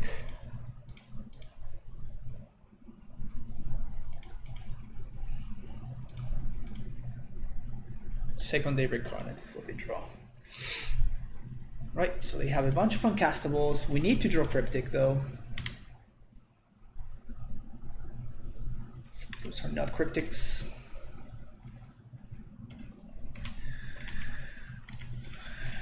Those are not Cryptics. Cryptic, Cryptic, Cryptic. So I guess we have 2 more draws towards the Cryptic command. Thoughtseize. That's not precisely what I'm looking for.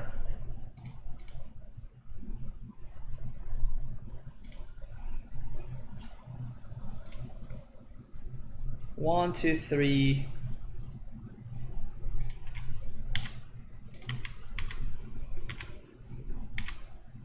So only thing that we can win with is a Cryptic command.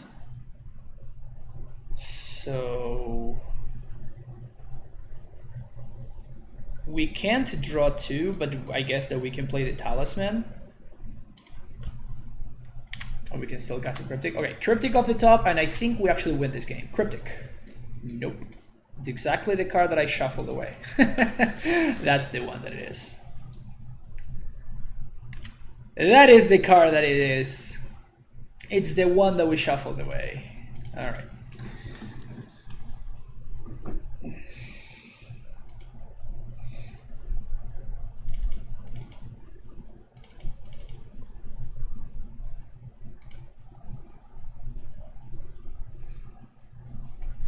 Fighting Needle, go. Damping Sphere, go. Drown seems bad. Nihil Spellbomb. Couldn't matter. They're playing Lurrus after all.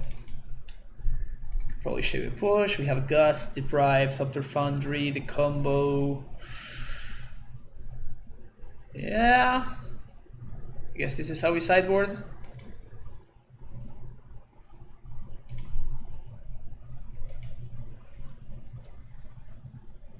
If I gain control of your animal, you weren't dead. So Gasmo, what happens if I gain control of a permanent is I gain control of it, but it's still attaching the same. It's still attached to the same creature, right? So even though I have control of it, it doesn't matter. Like I'm still taking the damage. If it were something like Spirit Link, actually, which is interesting. So Spirit Link. If we look at a card like Spirit Link, this is whenever enchanted creature deals damage, you gain that much life. So this doesn't have lifelink. This says whenever enchanted creature deals damage, you gain that much life. So if I control the Spirit Link and I equipped my opponent's Bogles, then that's a different story, because I gain, basically I take no damage, right? So if I control the Spirit Link, I actually, I'm in a ley line. Interesting.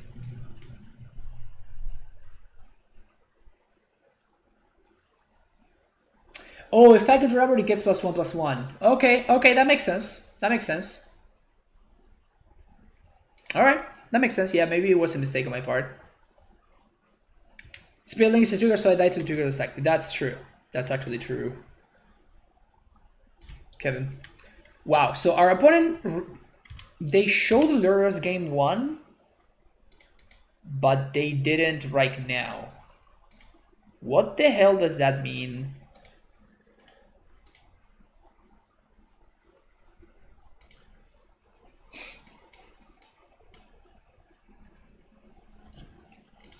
They didn't reveal Lurrus. Well, this is certainly intriguing.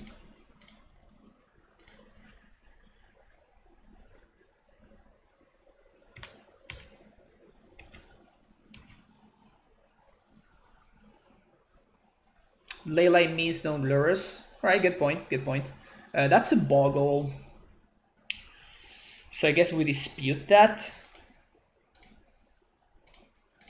We might get veiled here. Not much that we can do. If they have veil, they have veil. Alright. So I guess they just kept like a hand that they thought Leyline is good enough against us.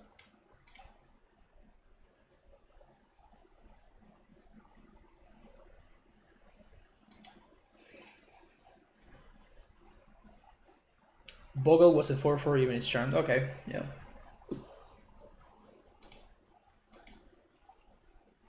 Alright, so we insist on the Leyline plan. Which is great for me, honestly. I don't have to worry about Lurrus, and our opponent can potentially mulligan to Leyline because they think it's good against us. I'm into it, I'm into it.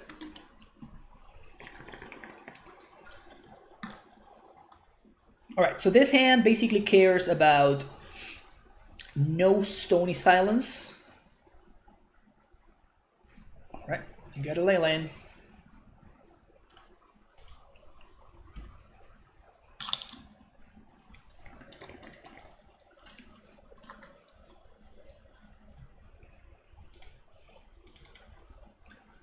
So this time around we do have access to the Cryptic.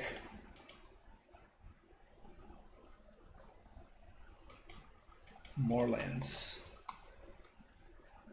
That's a problem.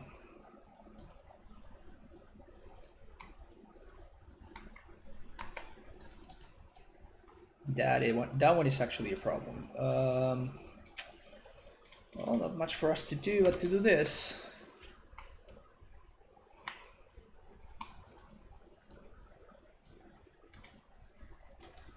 Never enchanted creature does not have life when it's really comes down to play a draw card. Alright, so if I could control this, then I would draw a card.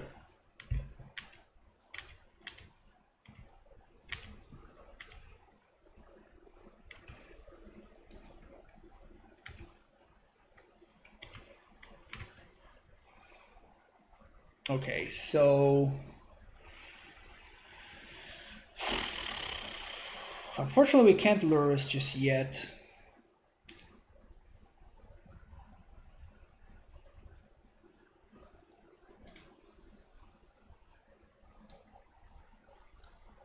So I think we let them draw one more card.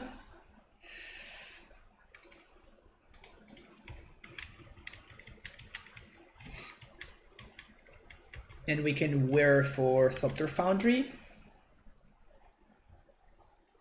We can, this is a 2-drop, otherwise I would, big time. It says draw a card, so I imagine that the controller draws a card, right?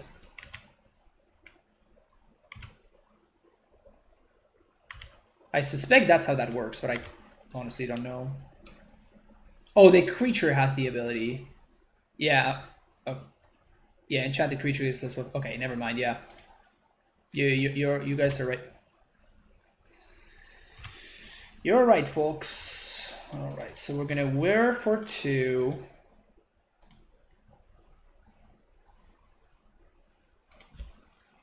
Get Thopter Foundry. Mystic Sanctuary, put Wear on top. Yes. And should we Lurrus here?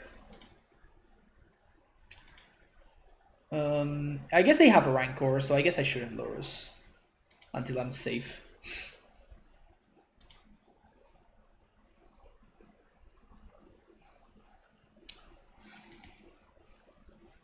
If my opponent allows me to, I'm just gonna make a 1/1 before going to blocks, though. We're gonna see what they do here. David Carnet is fine. Okay. So make a 1/1. Block. As long as they don't have trample, I think we're fine.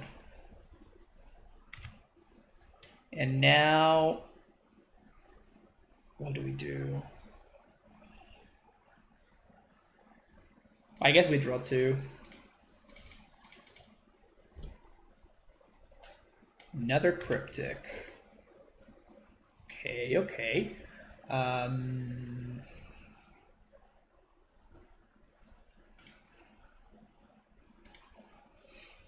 So eventually we're going to set up the Cryptic lock. 2, 3, 4. So we can make 2 dudes this time around. So our opponent would need... They need to play the Rancor main phase, and if they do, then I'm going to Cryptic tap instead of making some dudes. Yeah. Alright, so now we have to counter target spell, tap all creatures.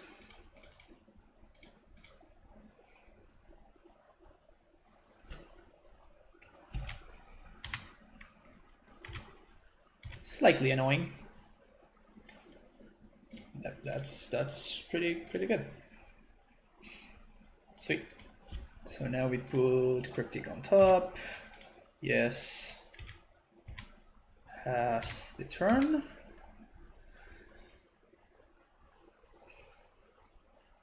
Yeah, you can make it as big as you want.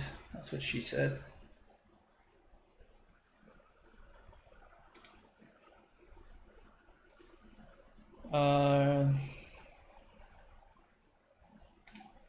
So I guess that we tap, turn target permanent to turn his hand, tap all creatures.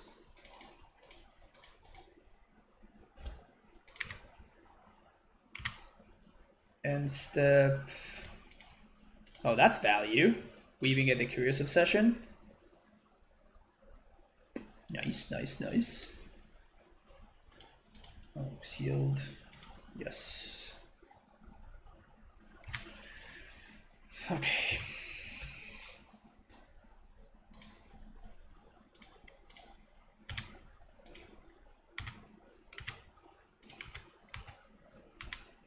Take 2 opponent. So we have a Cryptic on top. 1, 2, 3, and we still have Cryptic mana, so I guess that we can play Lurrus here.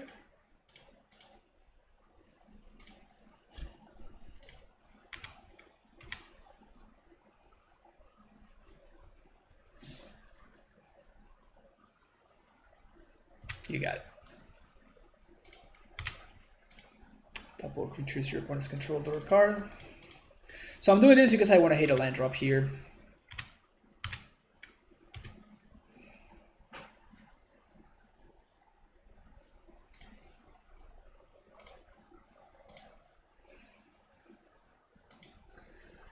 Mystic Sanctuary, Cryptic Command, put it on top, cast Astrolabe. Attack with these.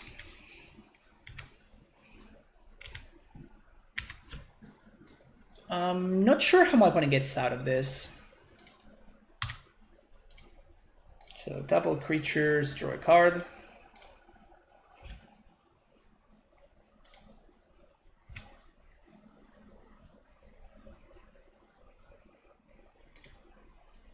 They can keep suiting up this guy. Doesn't matter. So many enchantments.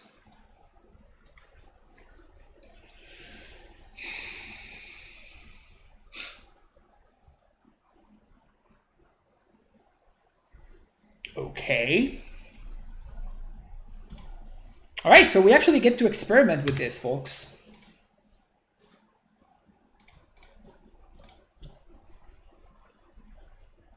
Yes, 1 mana, sack this. Yes, 1 mana, sack this. All right, so I'm gonna attack once, and we're gonna see who's the one who draws a card.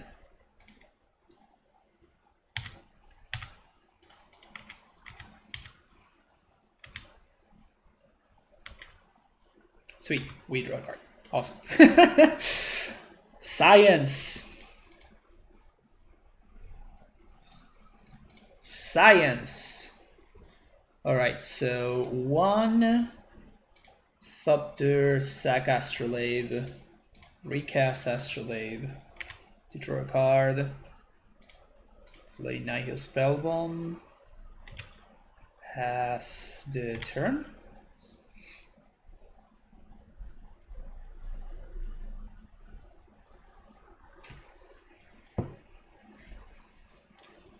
Jeez. Missed half this match, but looks like we'll scrape by. Yeah, it was fun. It was a fun match. But it's Bogles. Bogles can't really beat the Cryptic Lock with Mystic Sanctuary.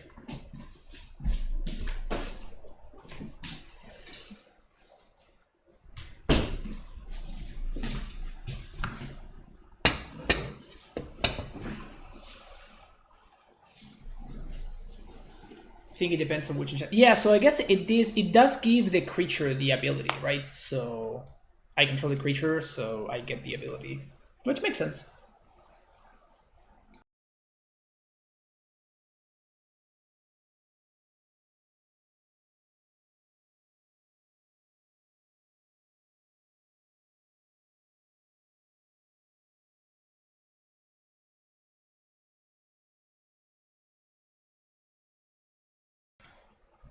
I guess it's all about the wording. So if it said something like, whenever enchanted creature deals damage, draw a card, then my opponent would be the one drawing. But because it says enchanted creature gains, draw a card or whatever, like however that it says that. All right, so we're playing against Eldrazi Tron, so we're probably in really bad shape. Yep. Yep.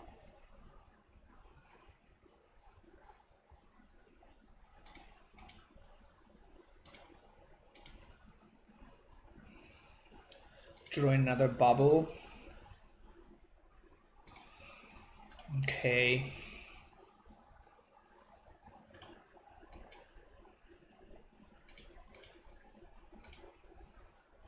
Staggering Insight is not worth a splash. I don't know. I don't know what is worth a splash or not in Bogles.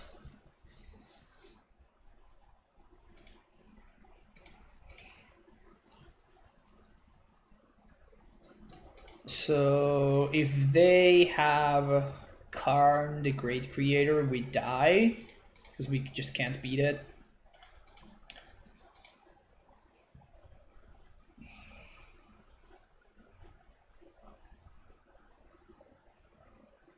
But we can beat like a Thought-Knot Seer or something.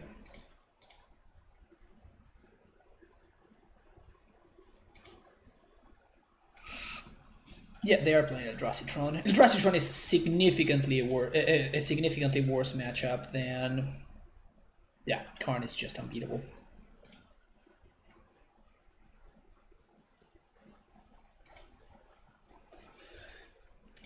And this is something that I said earlier, like I actually gave up Karn. Like when building this deck, I didn't build this deck to be able to beat Karn, basically.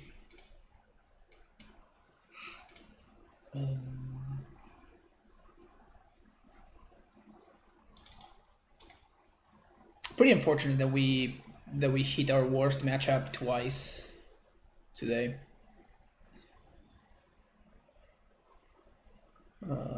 Gust, Dispute, Spellbomb.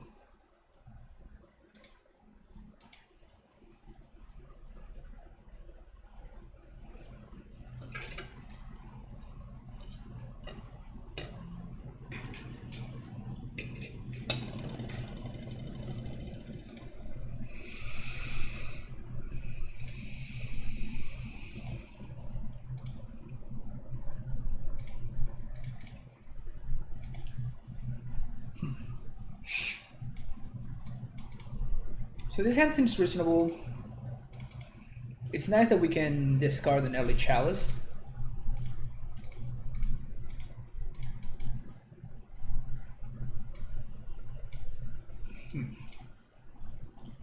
So we take the Expedition map here.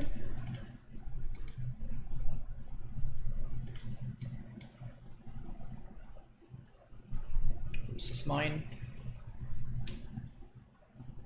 Bubble.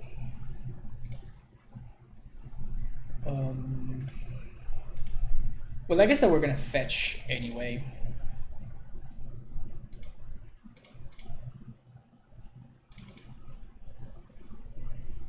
Mystic Sanctuary is not a good draw.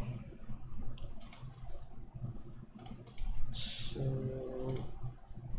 well, I guess that we should draw now, because if we draw a Fatal Push, you're drawing Dismember. Okay,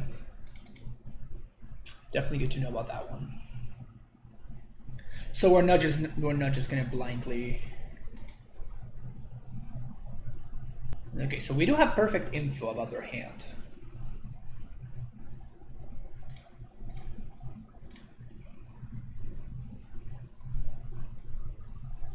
Fatal Push.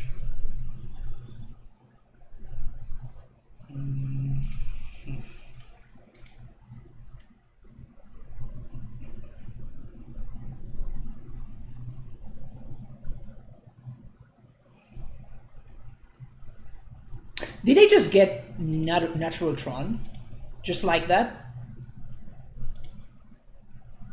They just naturally drew into Natty Tron.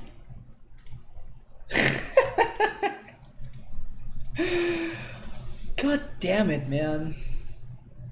That is so ridiculous.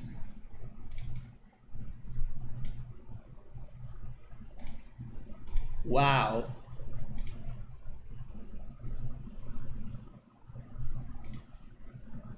That's insane. All right, so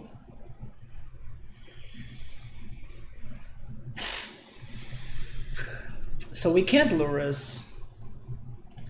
I think we're just gonna pass here, and instead we can whir for something. But we probably have to hold up Cryptic, because, like, considering my opponent's luck, they're gonna naturally draw Karn the Great Creator here.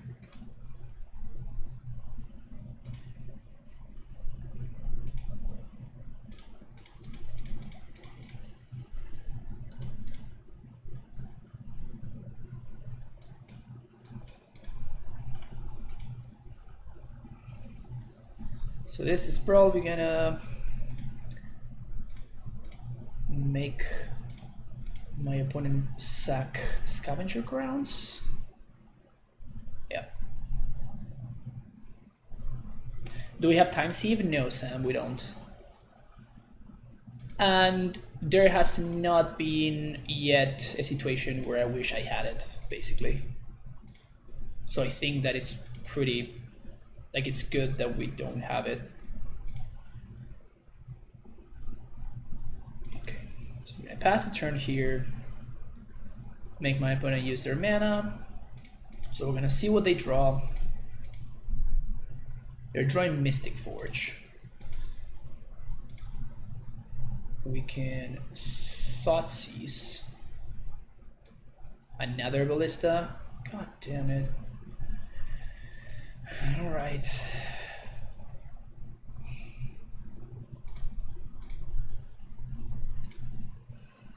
So they're drawing Mystic Forge. Can we do anything about Mystic Forge?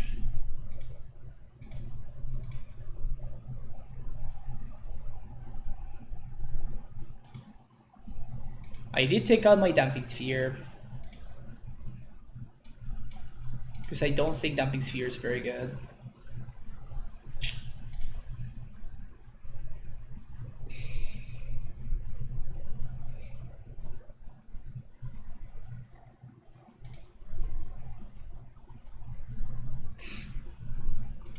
I think we're just gonna go for Thopter Foundry.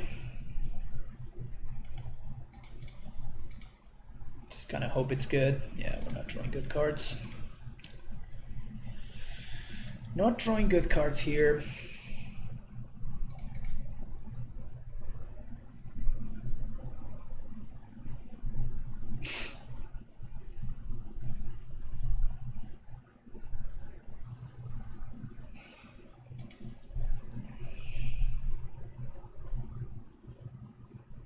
We cannot bite kneel this. Like, we can bite kneel the tap ability, but our opponent can still cast stuff from the top. The way to answer that is, of course, Grafdigger's Cage, but we don't have access to that because we are a Lurrus deck, right?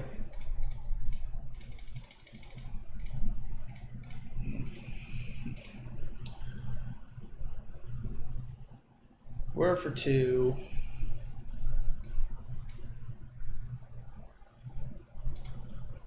Thopter Foundry.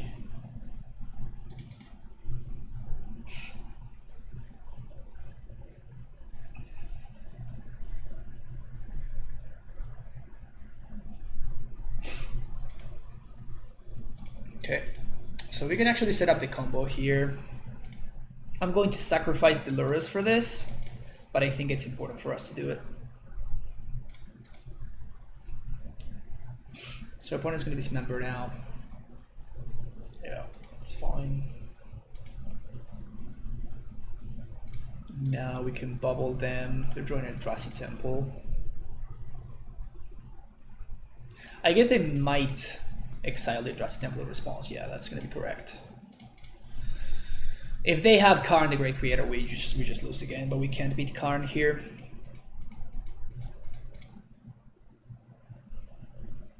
Did we need some Tar Pit to pressure Karn? No, I don't think that we can afford to play Tar Pit.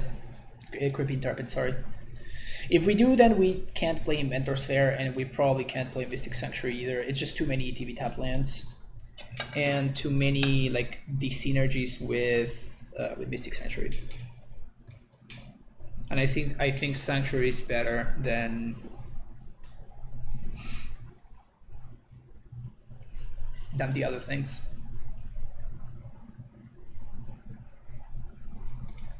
Water Shaper's fine.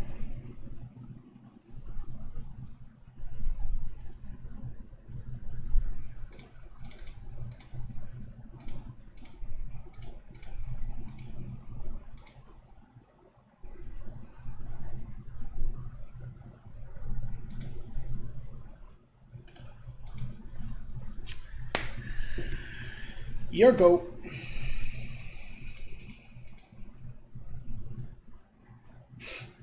So if we draw Cryptics for the remainder of the game, never mind.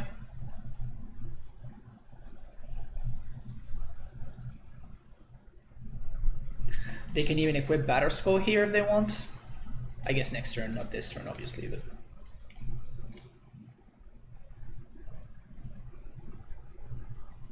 Of course.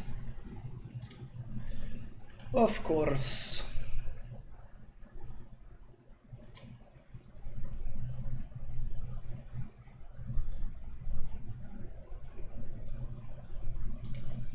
There's definitely an argument for cracking Inventor Sphere to go get Python Needle to play on Batterskull.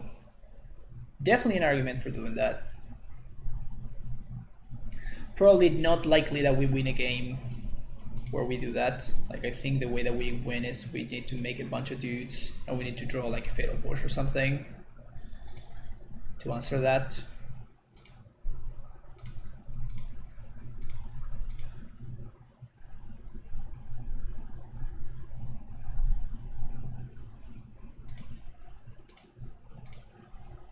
It is fine, no blocks.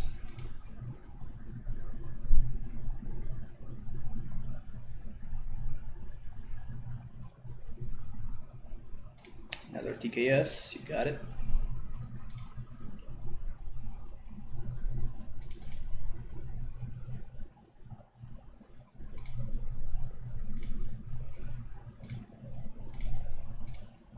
Sack this, always yield. It's unfortunate that you can't just always yes to this combo. Just float all the mana.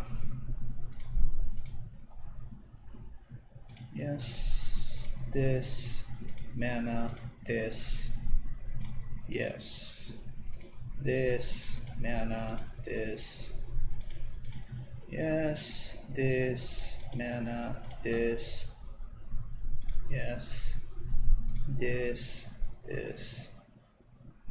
yes. Push. Archmage Chunk. Okay, that's not bad. Definitely not bad.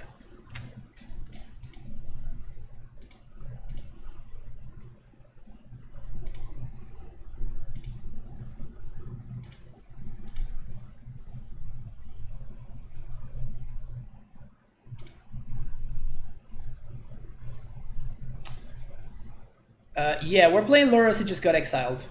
He got killed and exiled by a relic. Yeah, the entire deck is built around Lurrus. So yes, definitely playing Lurrus here. Karn the Great Creator. Well, that one we can't beat, so let's counter it.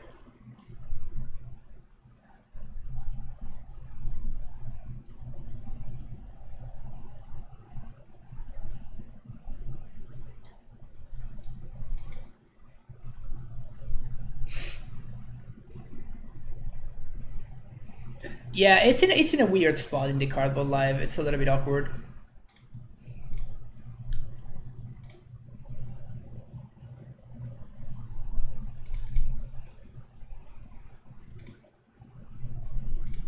So this sack, yes. This sack, yes. This sack, yes. This sack, yes. This sack, and yes. All right, so we're gonna do one blocker here. 1, 2, 3 blockers there. So we draw a card. We take 5, 8. Yeah, this is fine.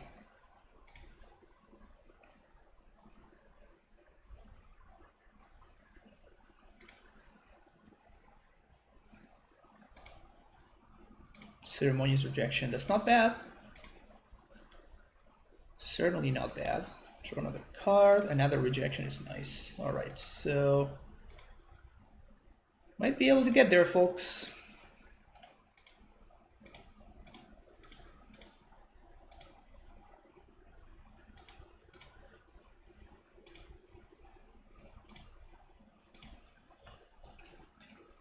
So we have an Archmage's Charm on top.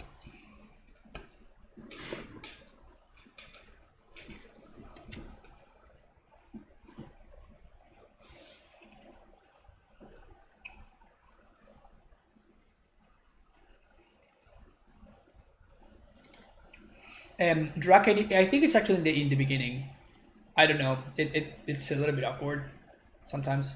But yeah, we're definitely playing Lurrus.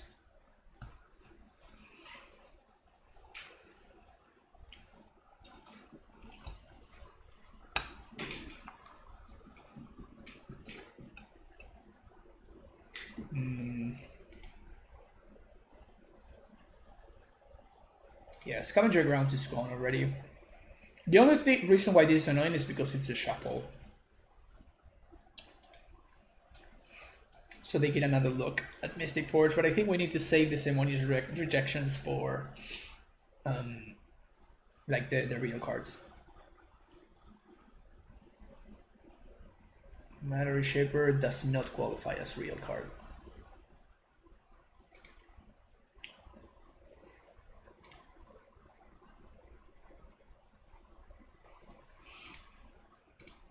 Suck this.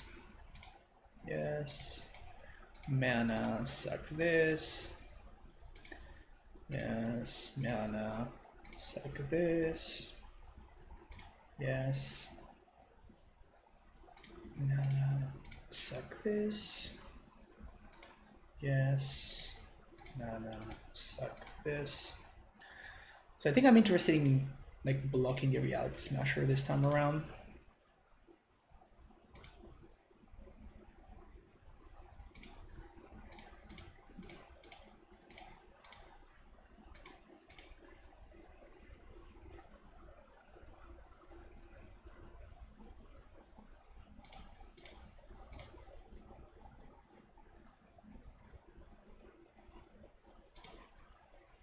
Should we play around this member? I guess we should. No, no. So that's 8. Just jump there.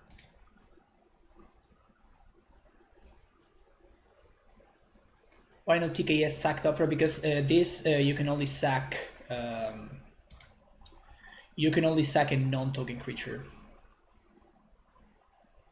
Otherwise, yes, this would be a very, very easy game to win.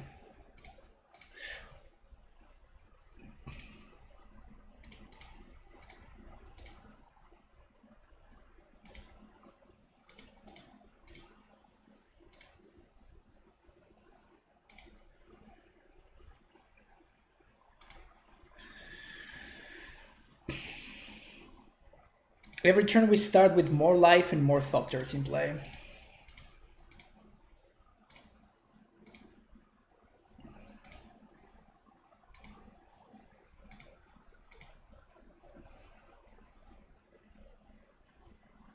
See you later, Sam. Thanks for hanging out, as usual.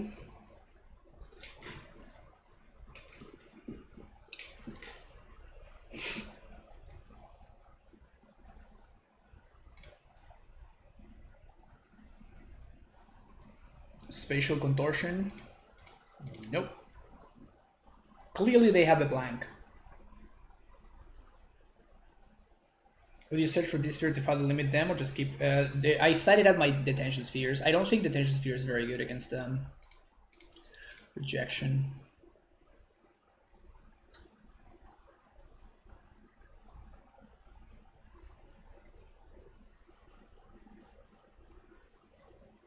Chalice for 0 resolves.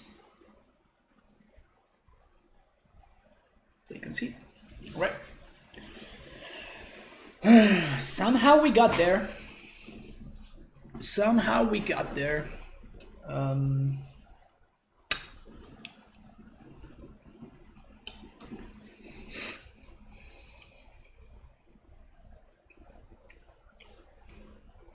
Is Fear better than Ego? Ego seems so bad. So freaking bad.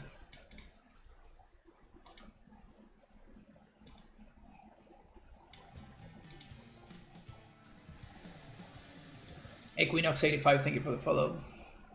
Good against Karn. Yeah, I know, but like I don't know if I'm gonna have the turn off to be able to cast an Armored Ego. Maybe I should have the Dumping Sphere instead. I don't think it's very good in the matchup, but now that I saw that my opponent's plan is Mystic Forge, let's maybe do something like this.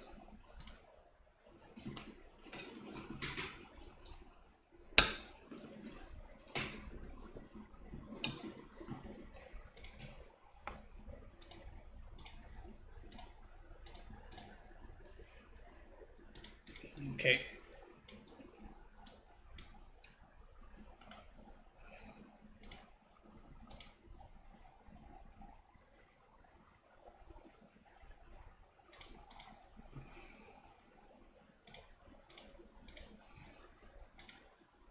Another expedition map on top.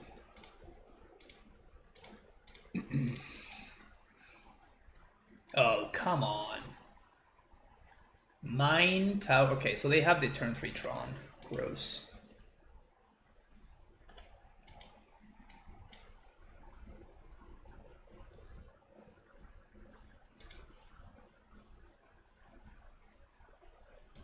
Alright, bubble myself.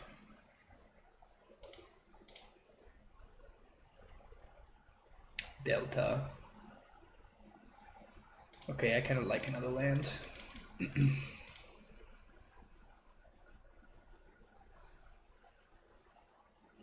So Dex and reroll position in the meta. I think it's pretty sweet. I like it a lot. It's been fun to play too.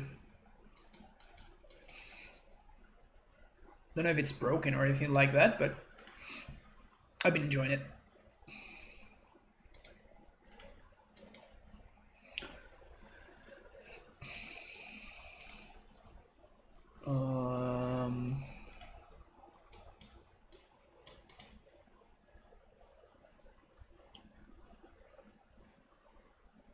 Unfortunately, we can't really tap out here because they can just cast the Karn. Oh no.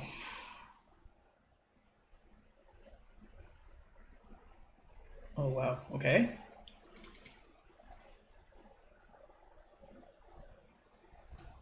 Island. Counter target spell.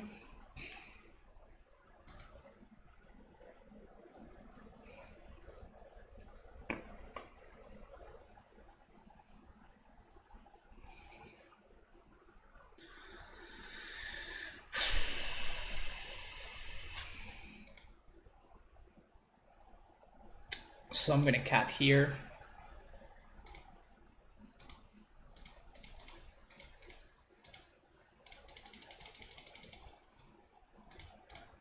Cast the bubble.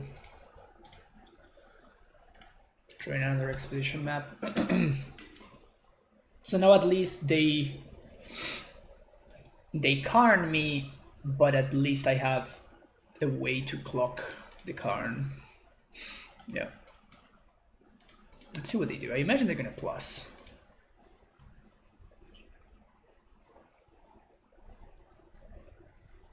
Yep.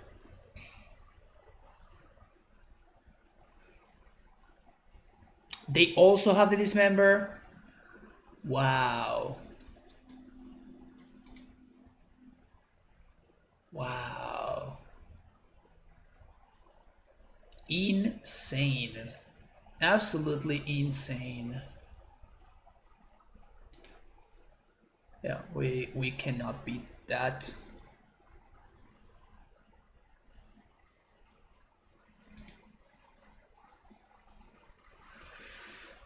So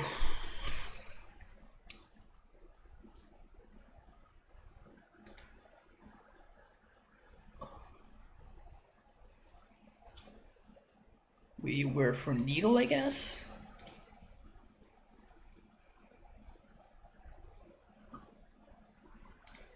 Like, I can get back the... I should have played this, because I can get back the Archmage's Charm, but it doesn't really achieve anything for us. So I guess I'm gonna do this. Thank you for the follow there, Hendrik MTG. That was definitely a mistake on my part. So we're gonna wear for Pithing Needle.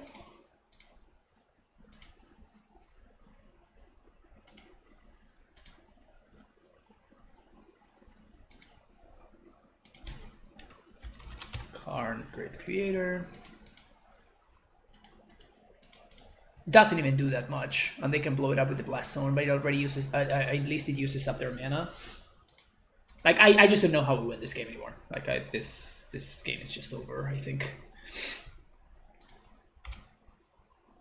I think this game is just over.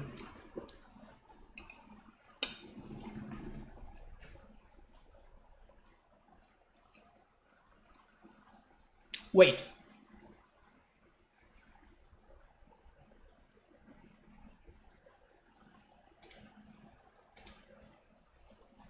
One, two, three. Oh, yeah, that's right. They didn't cast a spell.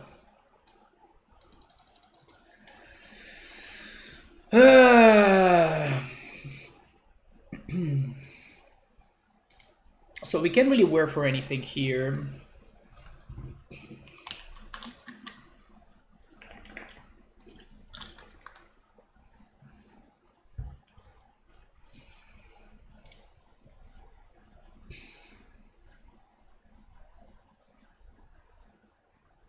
how do we win?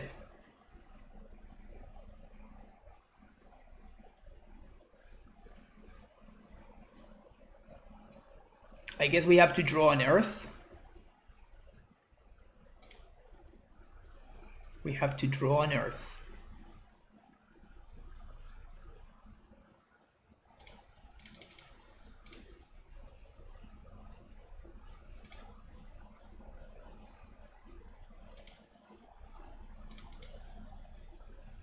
Archmage's Charm. Doesn't cut it.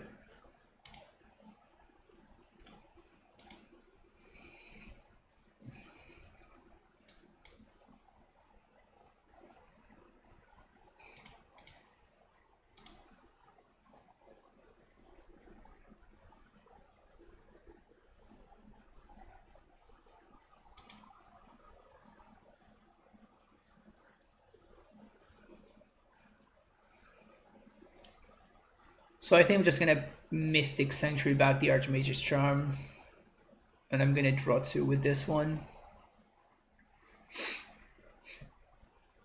There's not much else that I can really do. Like, my mana is super taxed, so I don't think I can... Yeah, I can't play around anything. Yeah.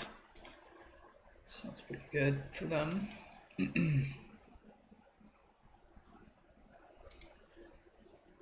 Sanctuary back Archmage's Charm.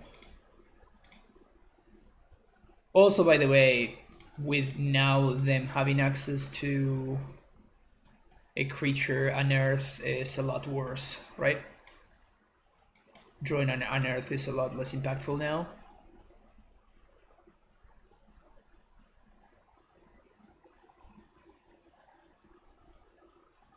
Another Archmage's Charm. Draw 2.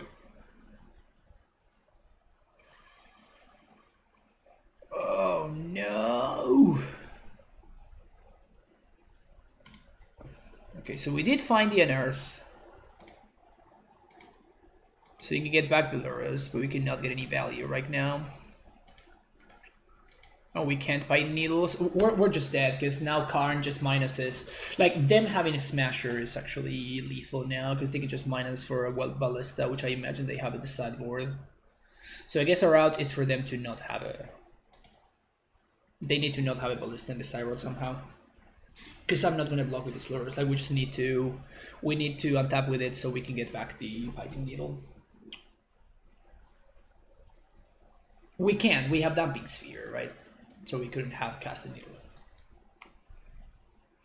Damping Sphere does have text.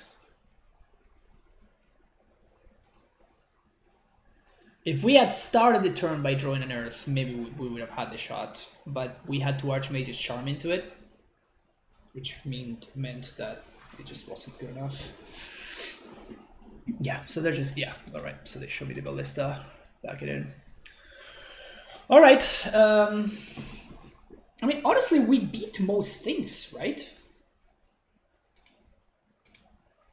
We lost both times against Eldrazi Tron, which is it's just Karn, right? Like, we can't really beat Karn, unfortunately, and I don't think that we can do enough to fix that matchup.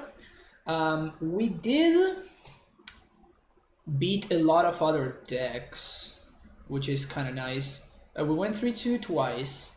Our losses were to Tron twice, and then we lost to the Urza stuff deck, the Urza Yorion deck, which was super close, by the way. Our opponent got pretty lucky. They drew like 5 lands in like 20 cards, and we could never find our 3rd land drop in 20 cards.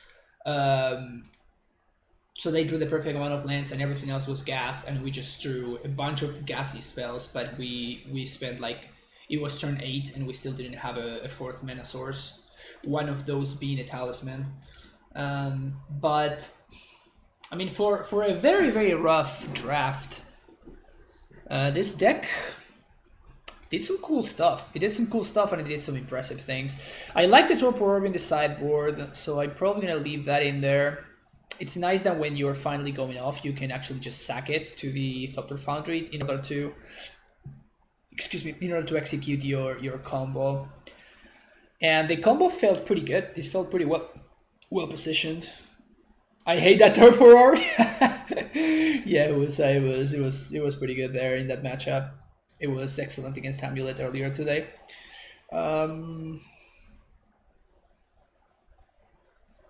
Yeah, it was definitely fun. It was definitely fun. I had a good time exploring this archetype. I wonder if there's other stuff that we can try to use. Like we didn't use anything like Mox Ember, for example, considering we always have access to Lurrus. I don't think that's gonna be the thing, especially considering Lurrus is not blue, so Mox Ember loses a lot of its value. I wonder if we should have some more zeros in our deck, meaning Tormod script, stuff like that.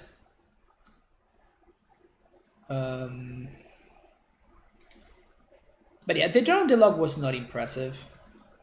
So this could maybe be something else. Maybe it could be another land. We did have some mana issues in a couple of matches, like just not being able to hit our land drops reliably, basically.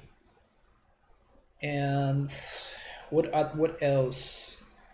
Something like a cage effect could be interesting. The problem is that we can't realistically play it when our entire deck is built around this card, so cage is probably not where we want to be. I don't think it's worth trying to fix any card matchup. So maybe, yeah, like we have like the rejections and we have like our Mage's Charm or whatever. Like we can just counter the card, but once the card has resolved, like I don't think we want to do something like playing Hero's Downfall or something like that. Basically, it's probably not worth a slot. Yeah, well, that's exactly what I was saying, Thorniel. So the problem with here, even the problem with a card like Hero's Downfall is that Karn basically completely destroys our mana, right? Because like in order to get double black, we kind of rely on Astrolabe. We do have exactly 3 black sources in our entire deck. So if Karn goes after a couple of our black sources, then we actually cannot cast the Hero's Downfall. So even Hero's Downfall is kind of a little bit of a sketch. I could consider something like Brazen Borrower. That could be interesting. Something like Brazen Borrower could definitely be interesting. Just bounce it and step and be able to clock it.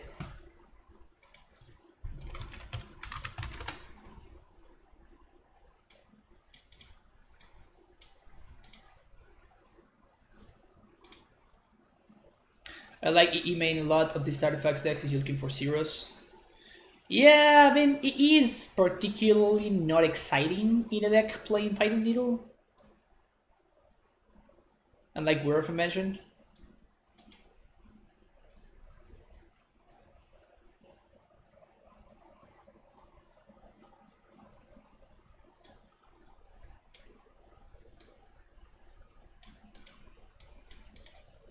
Maybe something like this? Seems a little bit awkward to be playing just like one single Brazen Borrower as our only creature, but... Yeesh. Oh, Borrower turns off Lurrus. Ugh, damn it. I felt so smart thinking of Brazen Borrower, and I just forgot that, yeah, we actually cannot play that card. Sad. Sad face.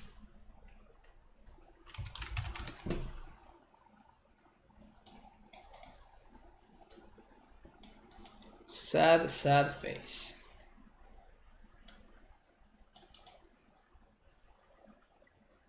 Get into Esper and build me in the Major card. That's just too much of a stretch.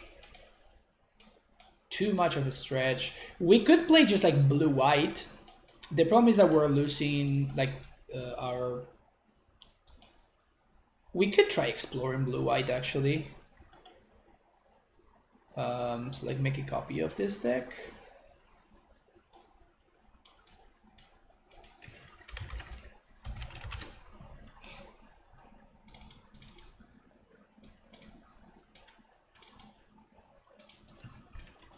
So this is gonna be Snow Plains.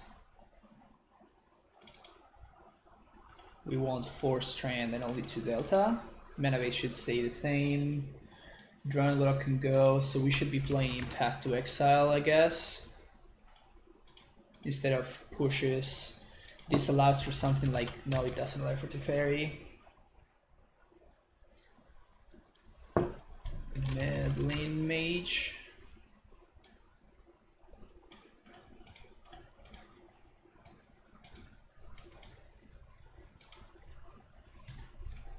Timely.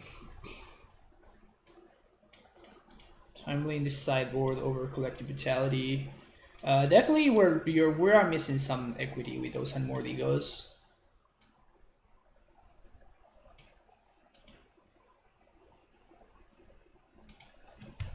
Verdict.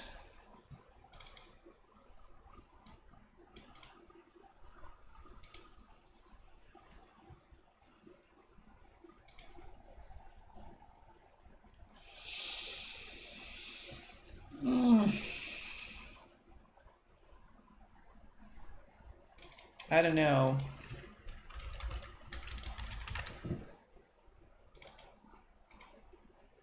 I don't know how much I like this.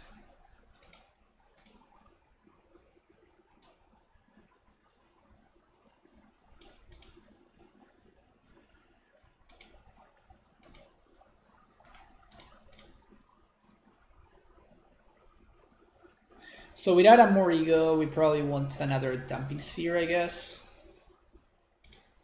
Because we're gonna have a tougher matchup against Tron and stuff.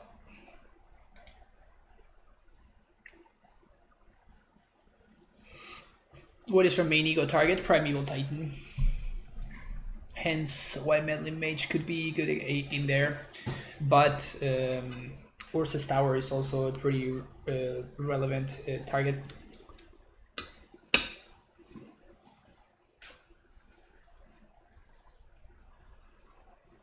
I don't know. It's worth exploring. Even if it sounds a little bit silly in paper, maybe it could have legs.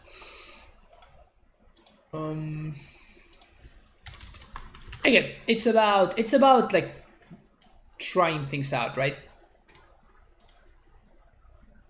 It's about trying things out and see, like throwing stuff at the wall and seeing what sticks. But definitely the blue-black shell felt nice, especially Unearth being able to get back Lurrus was relevant a couple of times.